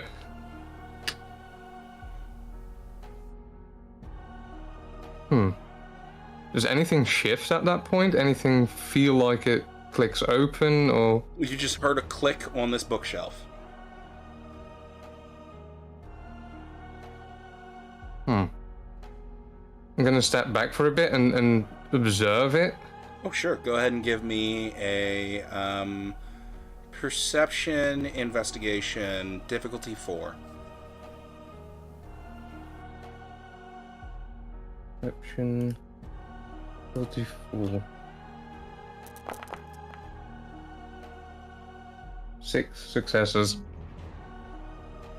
Of all of the Two things. tens Okay. in there as well. You Yeah, I'm notice. gonna say that keen hearing is of no consequence here. Yeah, not of consequence here. Yeah, you notice that there is a very thin amount of dust that has been brushed away by a small gust of wind, I guess you could say, or a small releasing of pressure, one could say, on the right-hand side of the bookshelf at the very bottom corner. Which leads you to believe, in looking at the space around you, that the bookshelf does indeed swing out. I'm gonna try and pull it open, see if that works. You begin to pull it open, and what you would find is a private reserve that takes up the span of the entire bookshelf of hard liquors of your choice. I'll let you choose. Of the time appropriate, as well as 3 temporary dots and resources, and 1 painting of absolutely exquisite make, depicting an angel and a demon lovingly embracing one another. Huh. And it just has the initials MA on it. You'll see him staring at that for a bit. Not exactly what I hoped for. I'm just going to translate something. Oh, that's actually... Okay. I just had to translate something that is very locally brune a lot, and I didn't expect that to actually translate to gin. But yeah, I'll... It's not exactly what he was looking for, but still fun surprise, I guess. He's gonna pluck one of those bottles from the rack and shove it close again and see if it clicks again. It would make a low click. Good. Then I'm going to take a step back again, look at the dust. Shifted back slightly in place. Yeah. Look at the dust and everything, see if it's any obvious still, and if it's any obvious, I try to sort of sweep it away with my foot. Yeah, at this point, a lot of the dust has moved. Yeah. Fuck. Oh well. I try to sweep as much of it away as I can with my foot. I'll place the bottle on the desk. Mm-hmm. And try to sweep as much away as I can. Go ahead and make for me a... I need a roll for that. Mm-hmm. Okay. Dusting, yeah. Dexterity stealth. Fuck it. Oh, God. They're probably going to hear me all the way up in the kitchen. No, this is just to see how well you can conceal the dust. Nah, it's everywhere. No, it's everywhere. It's on your clothes. It's on the desk. It's Fuck. Yeah. Oh well. He shrugs and hobbles out of this room with the bottle and goes back to this sitting room. Okay, very well. All right. Meanwhile, Probably call to one of the ghouls, ask if there's glasses. any particular ghoul or just one at random? Anyone that is close to the sitting room at the kitchen, I guess. Or are there actually glasses in any of the cabinets in there? There would be essentially a here in the sitting room. There would be a full-on. It's not an armoire. It's like a glass rack. Yeah. I'll just pick one from there and sit down and just see if I can open that bottle. Some of them are of extremely good quality too. Well, after a day like this, one might need a drink, and I'll wait for the rest down here. Okay. Amelia, it's about at that time that you would have finished getting the bed at least into that room. I would continue doing the work if it's more probably I want to make the room as good as they are upstairs, so you would continue carrying stuff, I guess. Okay, fantastic. So you do that. Meanwhile, the ladies, you have theoretically chosen your room. Well, one of you definitely chose your room, but the other one, you chose one of the other remaining 5. You said the one that had the bay window that has a view of the garden. Okay, so after choosing your rooms, what would you guys like to do? I think she would find Marco and make sure that all her stuffs are being put away. Ah, yes. Marco previously brought up all your stuff, and it would have been carefully set aside in the linen closet. And now that you've chosen a room, he will move it from the linen closet into your room. All right. And she will ask him to make sure that they are packed up properly, and then she'll probably move down into the study, actually. Okay, fantastic. Oh, quick question. The study upstairs, it was just fiction in that, as far as she could see, or... fantasy horror. That would Does be it- under the moniker of fiction. Yeah. I mean, everything is weird now. Did any of them seem like more like scientific or Intelligence A academics.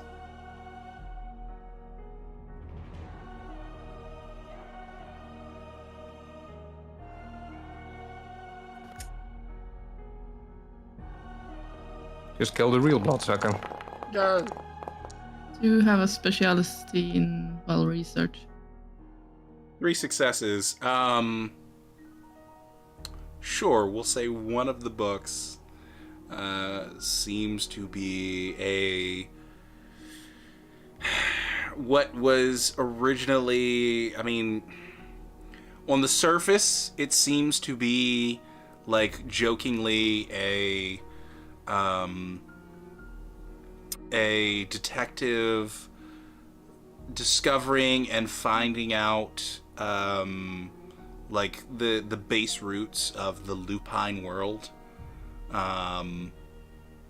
but there are certain things as you're flipping through it that seem a little too detailed for someone just off the cuff making shit up. Like, yeah, that's the best I can give you. Alright. Well, she will take the book then and move downstairs with it. Yeah, fantastic. The maiden. She is going to immediately shuffle some cards and make a tarot read for herself.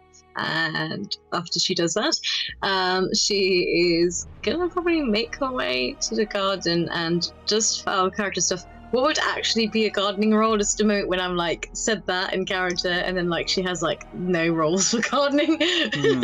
So what actually? I don't know how Vineyard stuff would trans. What would actually be like a gardening role? More Before than you like- answer that, which way does she take to leave the man to go outside to the garden? Does she use the front door? I imagine if the back entrance, it might take her a second to find it. But I mean, like if the garden's at the back, she'd use the back way. Is there a back entrance? I guess it is. There is a back entrance. It is not on the first or second floor, though. Oh. Huh. Okay. Oh, There's well, a basement. sure, I'm guessing she'd be using the front unless it's the side entrance. Well, as soon as she goes for the door, Emilia stops what she's doing, and she like, with hurried steps, no, my lady, Rosa, you shouldn't leave the mansion. You should wait until the caretakers come. Oh, I just want to look at the garden. Is that allowed? I would strongly advise against it. And she looks like it's almost like hurting her that you're planning to go out, and she wants, she looks like she wants to say something, but she can't. So she's like, I strongly advise you against Can it. I hear this from the? I'd say you all sitting would be room? able to hear this. Yeah. I'll shout from the sitting room. Why are those corpses still in the garden? Corpses? I don't. What corpses? I hope not. I'll stand up and sort of walk my way to the door with a glass in hand, on the crutch, leaning on the crutch, and like, you do realize which place we're in, right? I have only been here for a couple of hours, and I've never been in Bruges before, so I don't know where this house specifically. Okay, yeah, I've noticed that Yes. you've only been a couple of hours here, as in the salt in the corners and the holy water and stuff are also giving away that you were trying to get something out. At least Yeah. you believe you have been trying to get something out. That must have been before I came. I have only seen things in the corners, but I have not yet have time to clean everything up. And I would probably not clean away salt right I look away. at the maiden, and you said you saw something standing by the prince. Yeah. I don't know much about She those mentioned a specifically. wraith. Are they different from ghosts? I don't know particularly, but vampires are real, then it doesn't make much of a big leap to ghosts. Ghosts are real, she said. Yes, Oh, and I wasn't doubting that. apparently this house is troubled by them. I have not noticed any troubles yet. If there is any troubles, I will do what I can to fix it. Have a cat in the middle of her sentence. No, I haven't seen a cat yet either. Okay. Do you want a cat, Victor? No. Also, yeah, the garden could really use some work. As in, if she wants to garden, why not let her? I don't know. I cannot. I mean, I'm not here to stop you. I'm here to give you advice, and I strongly advise you stay within the manor until the caretakers have come and told you their rules. Right. Isn't the garden still within manor grounds? So I won't be going far. I'm not worried about what you might do. I'm worried about others keeping very close look on this manor as we speak. That might or might not have a grudge against anyone that has fixed this manor. Who has fixed this manor? I don't know. Probably one of the caretakers. And you bring us here of all potential places. Didn't bring you here. I was led here and was to await your arrival. I don't know who brought you here. How long has this house been in possession of your... Who owns this place? Whose house are we staying in? Is this the prince's? Is this one of the caretakers? Every area within the city belongs to the prince, but I would presume one of the caretakers own maybe the domain it's standing on or will take care of it. But I cannot promise, as I have not been informed about that yet. Right. Can the maiden sneak off during this discussion? If I see her sneak off, I keep her talking. Both of you make me a perception alertness. I will say for Amelia, it's going to be at difficulty 7. I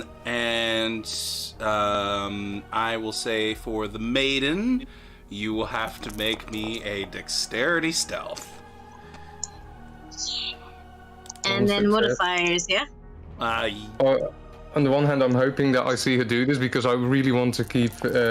I'm going to give you a... Go ahead and roll 1 extra dice for split conversation. Because I don't want to stop her, but I want to keep Amelia talking. Sure, yeah. So... 1d10, there we go. Nope.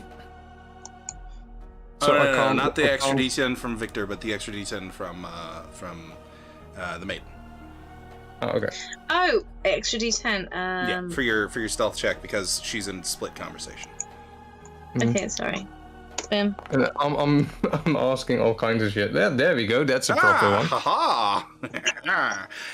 So 3 successes versus the 1 from Emilia.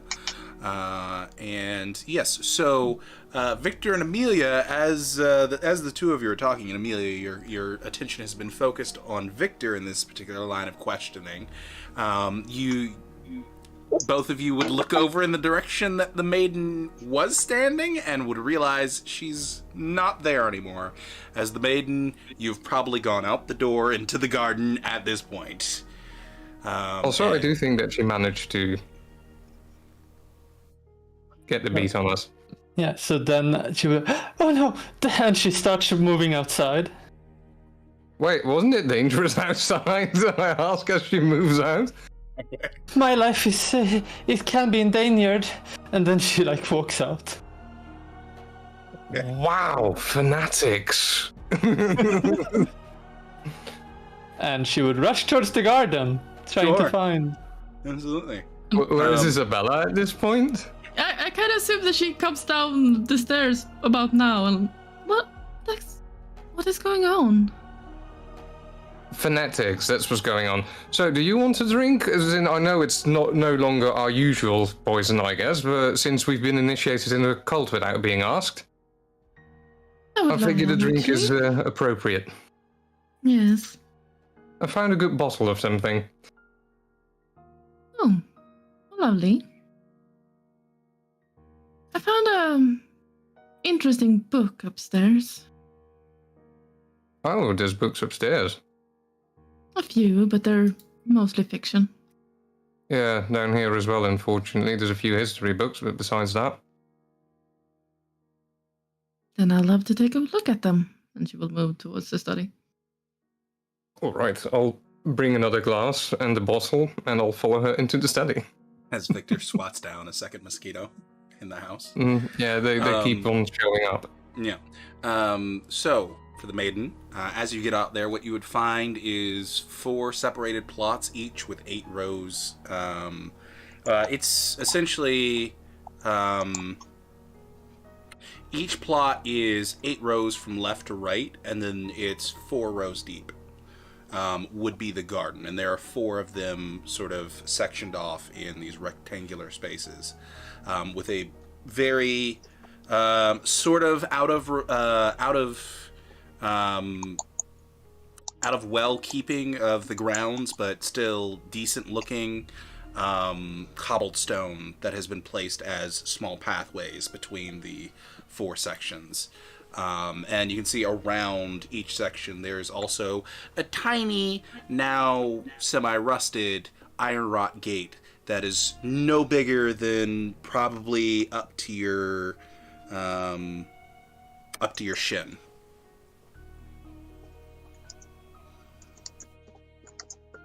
Okay.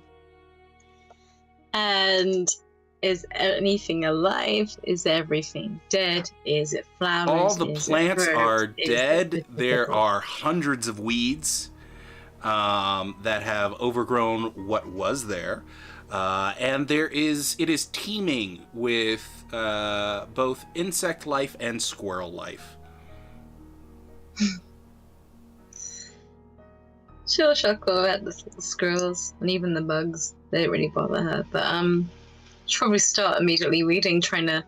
Can she even discern what plants used to be there? You can tell one patch was tomatoes, one patch was thyme, one patch was you're not entirely sure, as it's just a wet mush at this point of what the plants were, and also one patch was literally straight up potatoes. A few of them which are still in good condition, because fucking Good. potatoes. Say that to the famine people, but anyway. That doesn't come for a while. Yeah, she's gonna start reading. And what would actually be a guarded role? Because if she ends up being shit. Probably something crafts. Yeah, I'm gonna say... Would I know. potatoes actually be here in the 1500s? We're This area? 1620, so I do Oh, think 16. But still, I think that's too early, isn't it? We're the darkness. Alternate reality. Exactly. Fair enough. They're potatoes. they flew over earlier. Yeah. Either way, Don't press speed things along. some person who was an odd collector of, weird plants and vegetables fucking brought it over from overseas. There you go. Plus, this is a rich person's house. You never know what they could have. Yeah, if it is from 45 years ago as well, that's yeah. There you go. So, I would say, in order to properly weed the de-weed the garden, I should say, strength craft.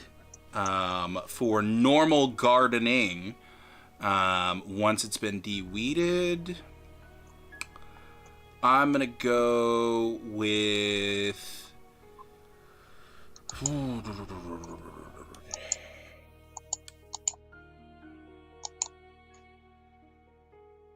I'm gonna be Strength. nice, and I'm gonna say dexterity craft. Oh yeah, and strength craft. What would the difficulty be for the weeding? For the they're fucking weeds. It's difficulty 4. Beautiful. Watch me botch this and fall into the 6 successes in the time that it takes for Amelia to realize that you're gone and to then chase after you and make it to the garden.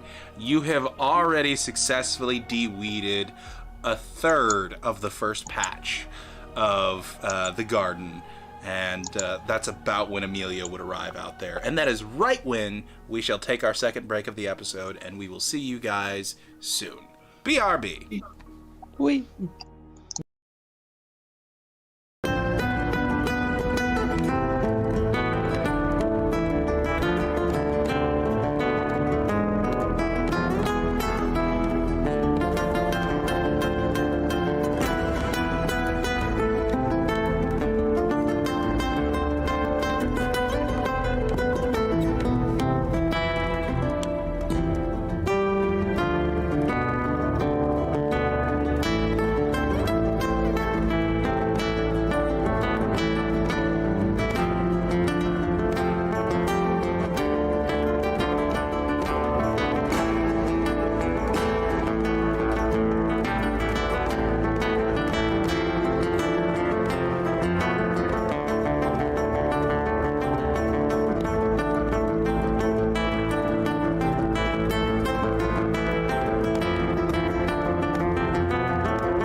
Hello and welcome back to Children of the Cup, the Shadow Renaissance.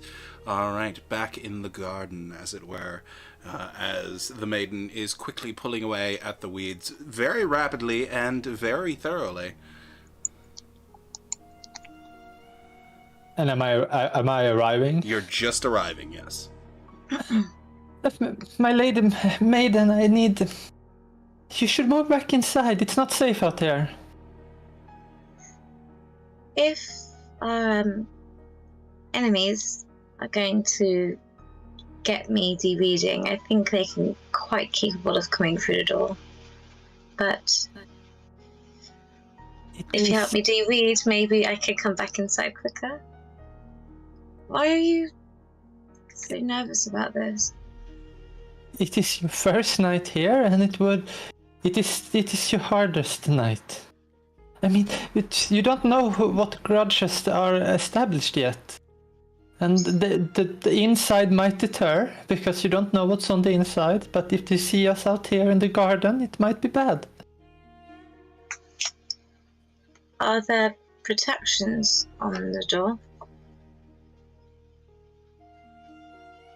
I don't want to speak about protections that we have on the house where people can listen.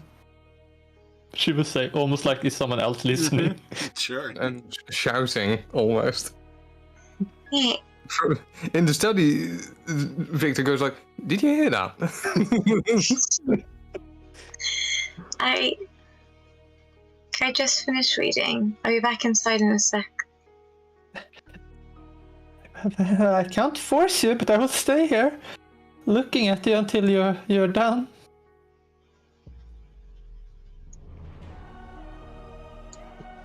Has something like this happened before under your care? She says while still de-reading. And this is my first of your kind that I am actually handling. So I'm a little nervous over this development. And what do you think an enemy would do to us out here?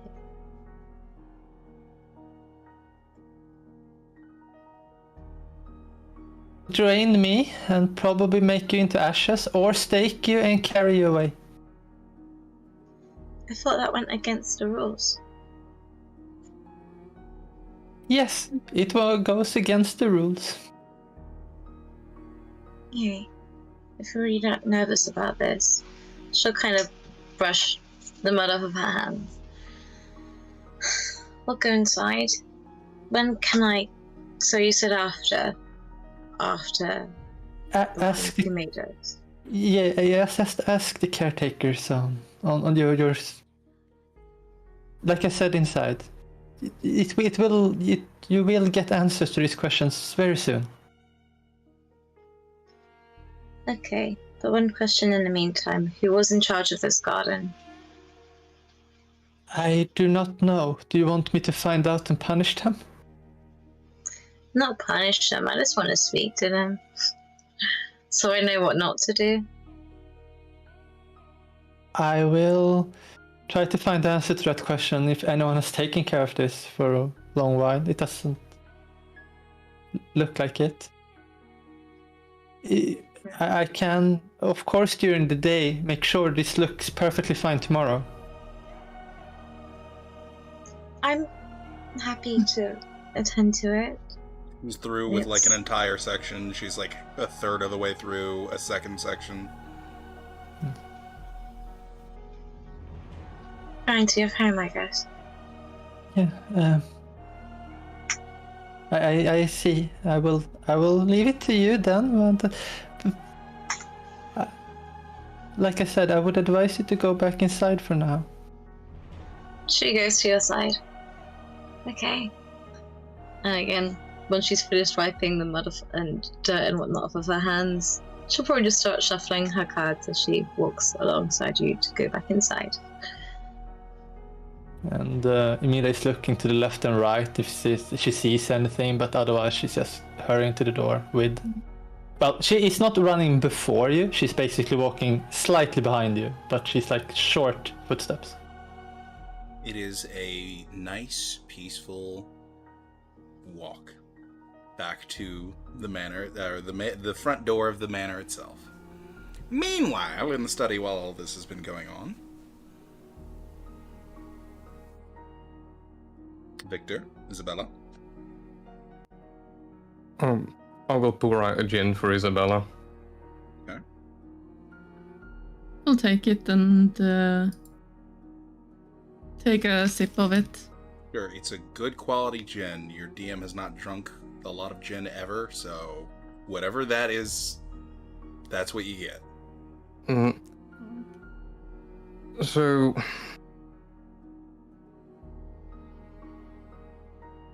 Rose, the maiden, she saw a ghost, she believed, over the prince. Yes. I think it was referred to as a wraith. Here's a fun thing, and I point at one of the corners where there's salt. See that? Do I see what it is? Oh yeah, you would see salt in the corner. That's salt. It is salt, not just that, but notice how the floorboards are still slightly wet? Yes. Okay, and there is also a slight hint of cat piss in the air here, but Oh, now I noticed it. this house has been empty for the last 45 years. I haven't known it to be lived in all my life.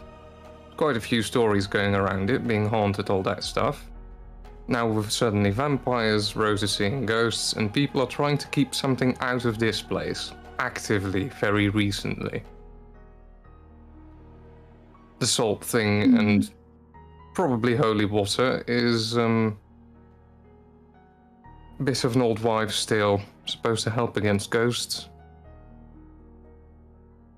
Yes. Well, the real question is whether or not it's just a precaution or whether it's something actively they're trying to keep out.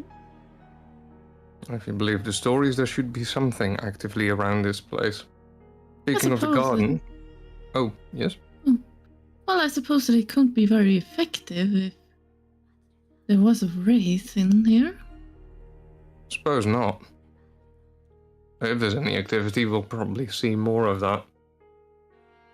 Which begs an interesting question. How much more alcohol do we need?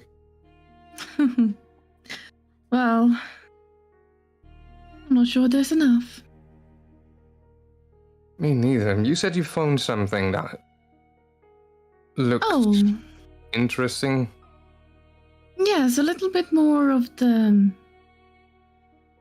supporting of that there might be a few other things of old wives' tales, as you put it, that might not be so made up.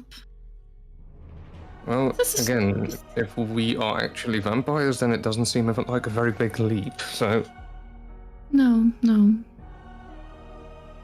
Although werewolves does sound... Yeah, right. Right, werewolves, of course. Yes. Can I have a look at that book? Because... Not to... I'll just have a look at it, because I don't know. Of course. If you don't mind. And she will hand it over. I start flipping through that book. But... it is not that much of a leap, is it? And there are obviously supernatural things going on. Apparently, yeah, at the very least I grew up blind to a lot of things, apparently. Yes. Yes, it's I not don't too know how I strange. will ever get used to not being able to see myself in the mirror. Wait, what? How everyone does it. You don't see yourself No, you have in... not looked in a mirror. You should definitely do that then. You'll be in for a shock. I sort of raise my glass at gin and try to sort of reflect in the light, see if I can see myself. Or my eye, or whatever. Okay, you go ahead and you do that, and there's something there. Huh. Are there any mirrors in this house? You think? I have a... How big was the mirror that you got? It was a one that you could fit in your hand. All right, then she probably would have it in her pocket actually, and she will take it out. Here, go ahead. You can borrow this. I'll take it and I'll have a look. Yeah, no, you can see yourself. See, Huh. very strange. You don't think this has to do with the whole... We function like those different bloodline family things, right?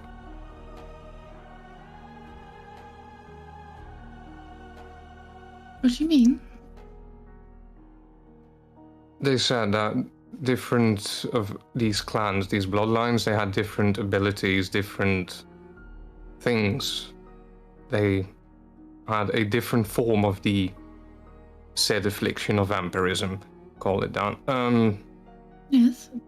I suppose that whichever family you represent or mimic, being a child of the cup, might be doing this, or it's an ability that you're doing without knowing. I don't know. Doing what? I raise up a hand and I try to extend my nails like I did with my teeth.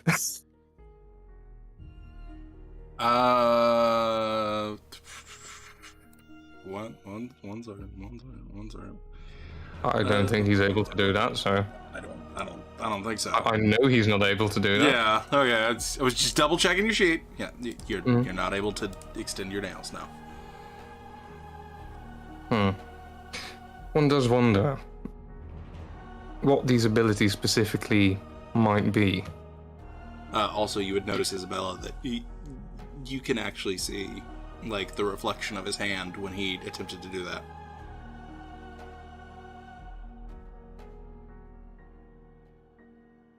I can see your hand.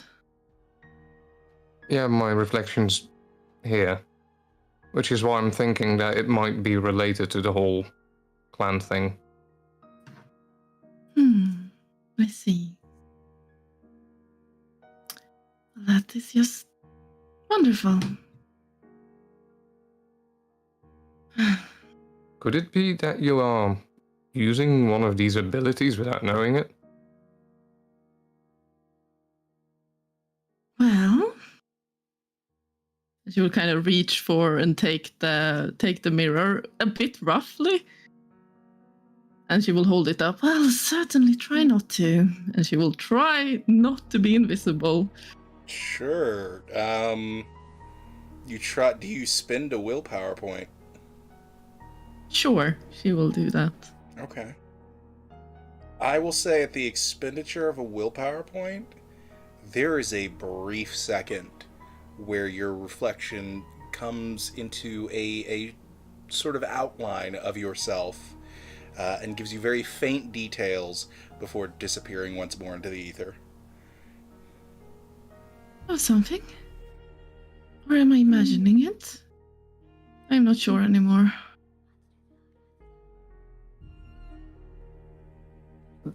I couldn't say either.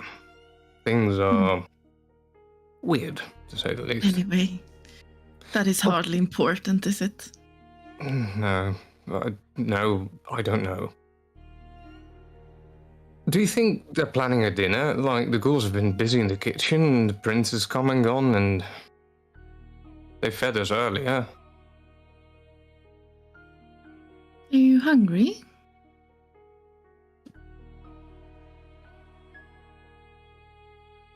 I'm not hungry, but I'm not sure if I should be, if the... You know, everything's a bit confusing. Also, what's this on... What do lupines have to do with trees and cans and whatever? And he shuts the book, like not believing anything that's in there. Well, it's gonna be really hard to sift through it all to get to what is actually true and what is just stories. No, I had hoped to find something of more intellectual worth, and gestures at the bookcase, but unfortunately, all I found was a stash of this, and he grabs the bottle. I mean, sure, but that would also just come down to whether or not the author is good at what he does or not.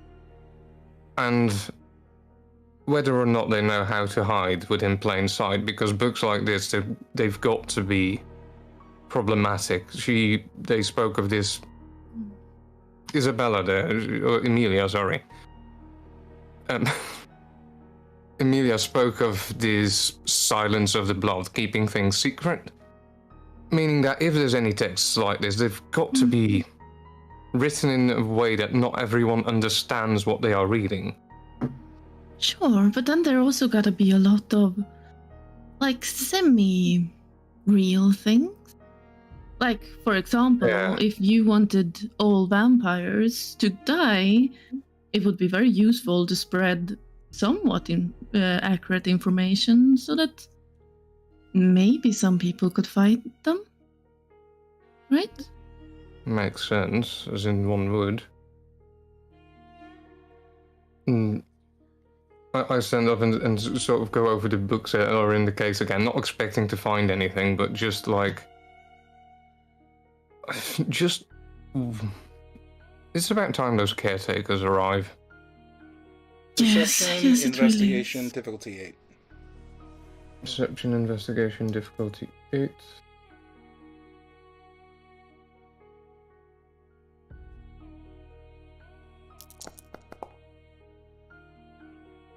Three successes.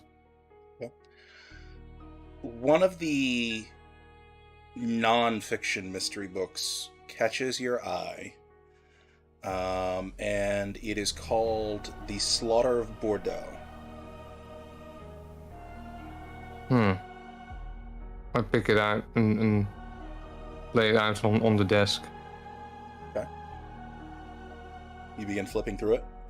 I begin flipping through it. Okay, it in a very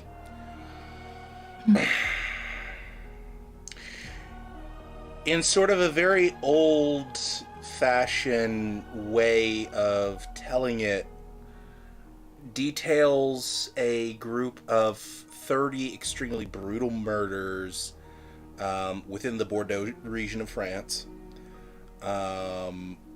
where all of the victims were missing vital organs that had seemingly been precisely pulled out of them, almost as though done by a surgeon. And a few of the victims had pieces of those vital organs found nearby the body, seemingly chewed by some sort of wild animal. So that catches your eye, and it's the entire book is done in like the style, like the stereotypical Jack the Ripper UK like documentary style. Yeah. Where it's very obnoxious and irritating, but, you know, it's done that way. Yeah. You know the ones I'm talking about. It's the way that, for example, this book reads. As in, one would be inclined to dismiss all of this gibberish just because of how it's presented. However... Yes. Some of the details in here seem to be rather goddamn specific. Yes, exactly like this book I found. Yeah, the one with the lupines. Lupines. I mean, that would be the perfect way of hiding it in plain sight, wouldn't it? As long as you have a key, a person who will tell you which books are important and which are not. That could be very useful. And what to look for specifically. Yes. And if you don't, it will just look like a story. Exactly. And he just lays down his head on the desk. I think that what we will need is someone who will tell us where to study. This is why I'm eager to meet these caretakers of ours. Agreed. Anyway, I think Rose escaped the confines of the house to go gardening, which is funny considering there's possibly corpses buried in the garden, if you believe the stories. Speaking of stories. What are the stories? Well, the man that lived here 45 years ago supposedly murdered his entire, family, wife and child, and possibly also the maid and one of the servants, and they're supposed to be all buried in the backyard, but nobody ever dug anything up. As in, I don't think anyone dared, as far as I'm aware of the story. Anyway, man was hanged for it. Don't know if he was innocent or guilty. If anything haunts this place, it's probably the victims of those murders.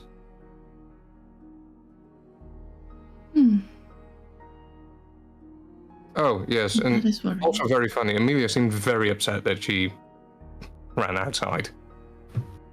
Why is that? She thinks it's dangerous outside because somebody might hold a grudge against one of these caretakers of ours who was supposed to stay in the house. Talk about culty shit. Well... Excuse my language. Not really used to being able to do that without somebody being... Mind your words, young man. Well, you probably should, to be quite fair, but I'm not bothered. I am a little bit... Well, I do suppose I can understand Rosa, but I do think it might be important to play along a bit for now. Make sure that we get the information. And again, it's Bruges. What's going to happen? Well, I'm not extremely familiar with the place. Well, let's say that's... Nightlife is a bit dull around here.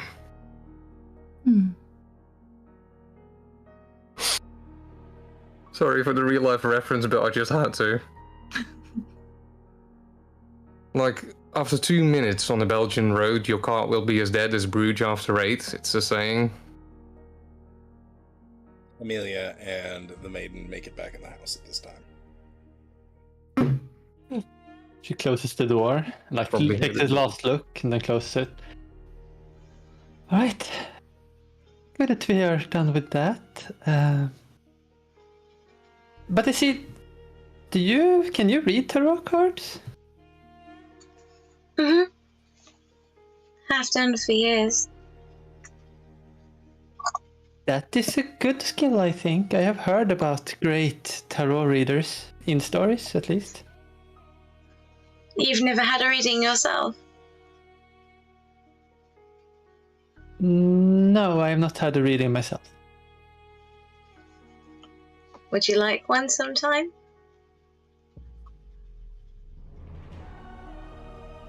And she giddies a little, and yeah, that could be fun. But I have tasks at the moment, but later, yes, I would. That would be nice. Sure. Whenever you have time, let me know. I'd be happy to. Thank you, Rosa. Do you need any help with your tasks? You don't have to do anything. You should really take it in and use us as your servants, and we do the things for you that you want. Well, it would help us to, get used to our surroundings a bit more. And there will be time for tours around outside. I am very certain you will not be locked in the house forever, for the whole training period. I mean, it's just good right now. Are you hungry? I'm a bit peckish, yes. Do you want me to get you something from the kitchen? Yes, please. I'm sure everybody else is getting a bit peckish too. Alright. I will make sure that you get some more to drink. And she does a curtsy and start moving to the kitchen. Well, she will move past the room and see if the other ghouls are done. She was just left them in the middle of it. Yes, they have finished that room, and in fact, most of them have gone back into the kitchen, and there's the smell of a lot of delicious food coming from the kitchen. Actually, human food. Well, when I get in there, I will like let them know they want another meal. We should make them something. You watch as Vincent sort of looks from around everyone else and goes, okay, yeah, we can do that. Just don't exert yourself too much. But do we have enough so we can? We have a supply that we're gonna pull from, and we've kind of all, at least for what we can do tonight for our, but we'll pull from the reserve. How hungry do they seem to be? They don't seem to be starving, but a little peck. Well, I would say let's give them a normal day's ration more and hope that see how they feel. I think they have a hard time answering still how hungry they are. They're not used enough to it yet. 3-course meal then. Yes. Okay, we can get that set up. It'll take us 2 shakes, and they can meet us in the dining hall where we're setting up for our dinner as well. Perfect. And she looks around a little. Does everyone seem to work diligently, or are some that doesn't seem to work among the ghouls? Most of them are working extremely diligently at making human food at the moment. Because they haven't eaten at all day. But you can see a few of them are working diligently, not at making food, but doing inventories at the moment of what's in the kitchen. You can see there's a small cellar door that is open in the kitchen, and you can hear someone moving around down there. So you assume maybe someone's either working down there or also doing inventory down there. Yes, take a look around and then just do a slight nod and walk outside. Okay. And I take up the note that I got and I read it again. Mm-hmm. Slightly hold it to my chest and puts it down. Mm-hmm. And then start trying to find where all the vampires have gone. Okay, fantastic. Where would the maiden have gone in the time that she was left alone? Back to the I'm kidding. Where everybody else is. Okay. All right, fantastic. So you would notice that there's a bit of light coming from the study, and I guess make your way there. So the 2 of you are joined by the maiden, and you 3 have a little bit of time to talk before Amelia pops back up. Not intruding, am I? Not at all. Come join us. Thank you. I heard you went to an escapade in the gardens. Yeah. There's a lot of activity. Lots of bugs, lots of squirrels, not a lot of plants. A few potatoes though, and a lot of weeds. Tell me you found lot less. a bone or something. I haven't gone digging that far yet, but I might. How many did you say were buried there? A wife, a child at the very least, one of the maids, and another one of the servants. So at least 4?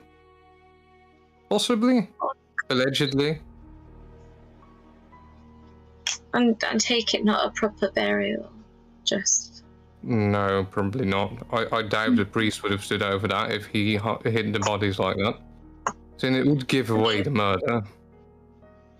Likely. But if people know about the murder and they know about the bodies in the garden, how come no one... To be fair, it's still a story, as in, I would assume it might have been smarter to dump the bodies in the canal and be rid of them. As in, water takes better care of that more quickly than Earth tends to do.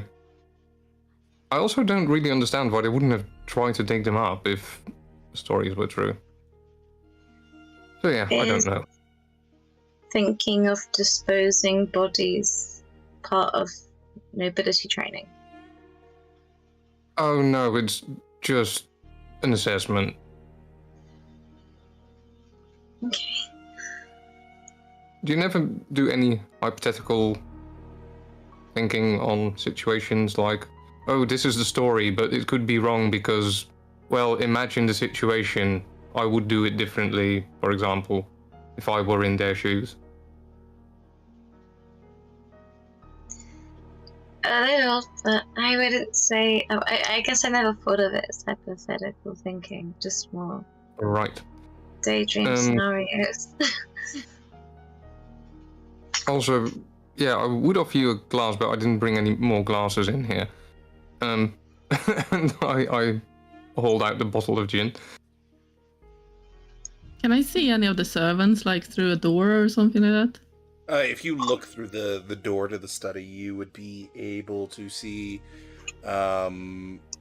Amelia's back, essentially, as she's talking to individuals that you currently cannot see.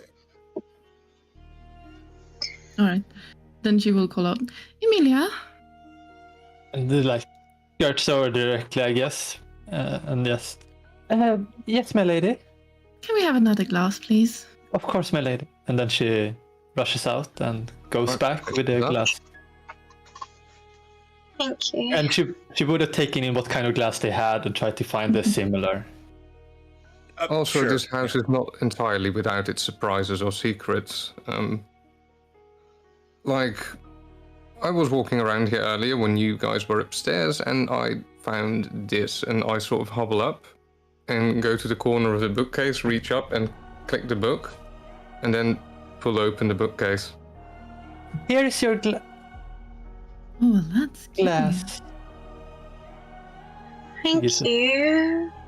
And how does that work? Well, I assume it's a mechanical system attached to the book in the corner. Do I recognize the painting? Go ahead and give me.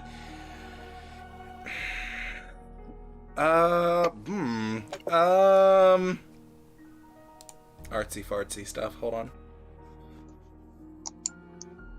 Commerce, maybe? Yeah, probably intelligence, commerce, difficulty 8. Can I Would also that do it? apply to all of us? Sure, anyone can make that roll. Difficulty 7, you said? 8. 8.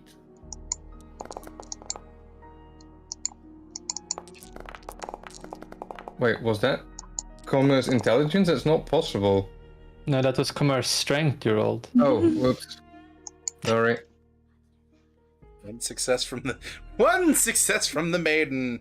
One success from Isabella. We're gonna ignore the commerce strength. There we go. 4. Oh, Jesus wow, Christ, Victor. 4.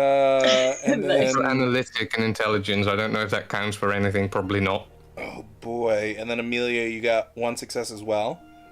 Yeah. Okay, so for everyone who got 1 success, which is everyone but Victor, you would recognize it as an extremely beautiful piece of art that depicts an angel and demon fornicating at the moment. For Victor, who saw the art and saw the initials of the painter, and all of you would see that it has a M and an A initialed in the bottom corner. Victor, you would recognize it as one of the hidden gems of Michelangelo. Yeah. Like, I knew of one piece of Michelangelo that made it to Bruges, but I never knew there were more than one. As in, Wits politics intelligence politics for everybody on that name. Difficulty Including 6. me? I mean, you got 4 successes on that commerce intelligence roll. I'll give it that you at least know the basics of him. 3, Amelia knows Difficulties. exactly who that is. So it was taught to you during an art class. Of course. What was the difficulty, sorry? Difficulty 6, regular difficulty. I For have Isabella, no politics. you have for both the maiden and Isabella, you have a general understanding that he is a painter of extreme renown who did some great pieces, but you don't know the details exactly. That painting alone should be worth a small fortune. Definitely. I've That is heard a the name. great find. Yeah. It's a shame to keep it hidden away. Oh, it's rather crude. Should definitely be hidden away. Well, I understand if the governor that used to live here was religious, that he would want to keep it hidden from his wife, of course, as in seeing the position of the two individuals. Mm-hmm. I look at Emilia, and looking at this, are those real as well? Like, do angels and demons exist? I think so, but this is more unconfirmed things. These are more from the stories, yes, but I don't know if there's any ones left on Earth. Let's add that to the list of unanswered questions. I'm sorry that this is. I've heard more stories about demons than angels, at least. That's not in particularly that promising. thing. Well, Cain is sometimes referred to as a demon, I guess. It's wrong, but he's referred to that, so it's hard to know. Are you so certain that that is wrong? Because Cainites are not demons. I mean, you're all wonderful. Right. Something tells me this night is not over yet when it comes to using the word right in that particular fashion.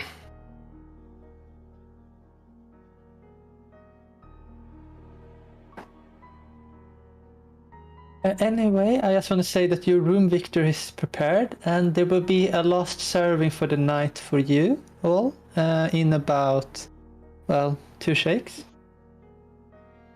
All right then. Yeah, I guess dinner.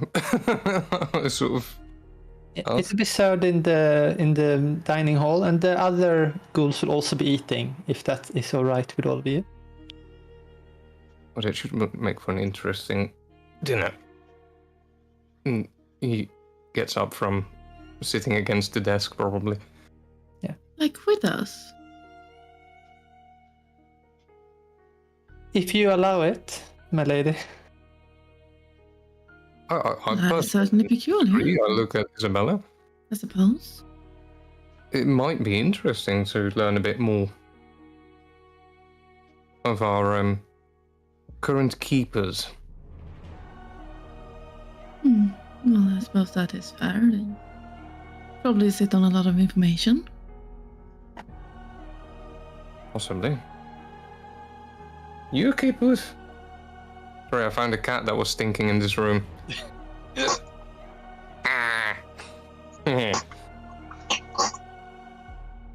And now we know the culprit of the study. Mm-hmm. Either way. So do you guys go ahead and make your way to the dining hall? Yes. Fantastic. I will go pick up a bread for myself. I want to eat that to my food. Ah, yes. It is not as hot as it was when it got to you, but it is still warm. Is it a big loaf? It's like that big. She will also share with other ghouls, like she will place it. She will take a big chunk herself, and then she'll place it on the table so everyone can take from it. Sure, it is exquisite garlic bread. But we will get to the dinner and things like that next time on Children of the Cup, the Shadow Renaissance. Thank you all so much for coming. We greatly appreciate each and every one of you guys. And we hope to see you guys next time. Adios. Adios. Bye.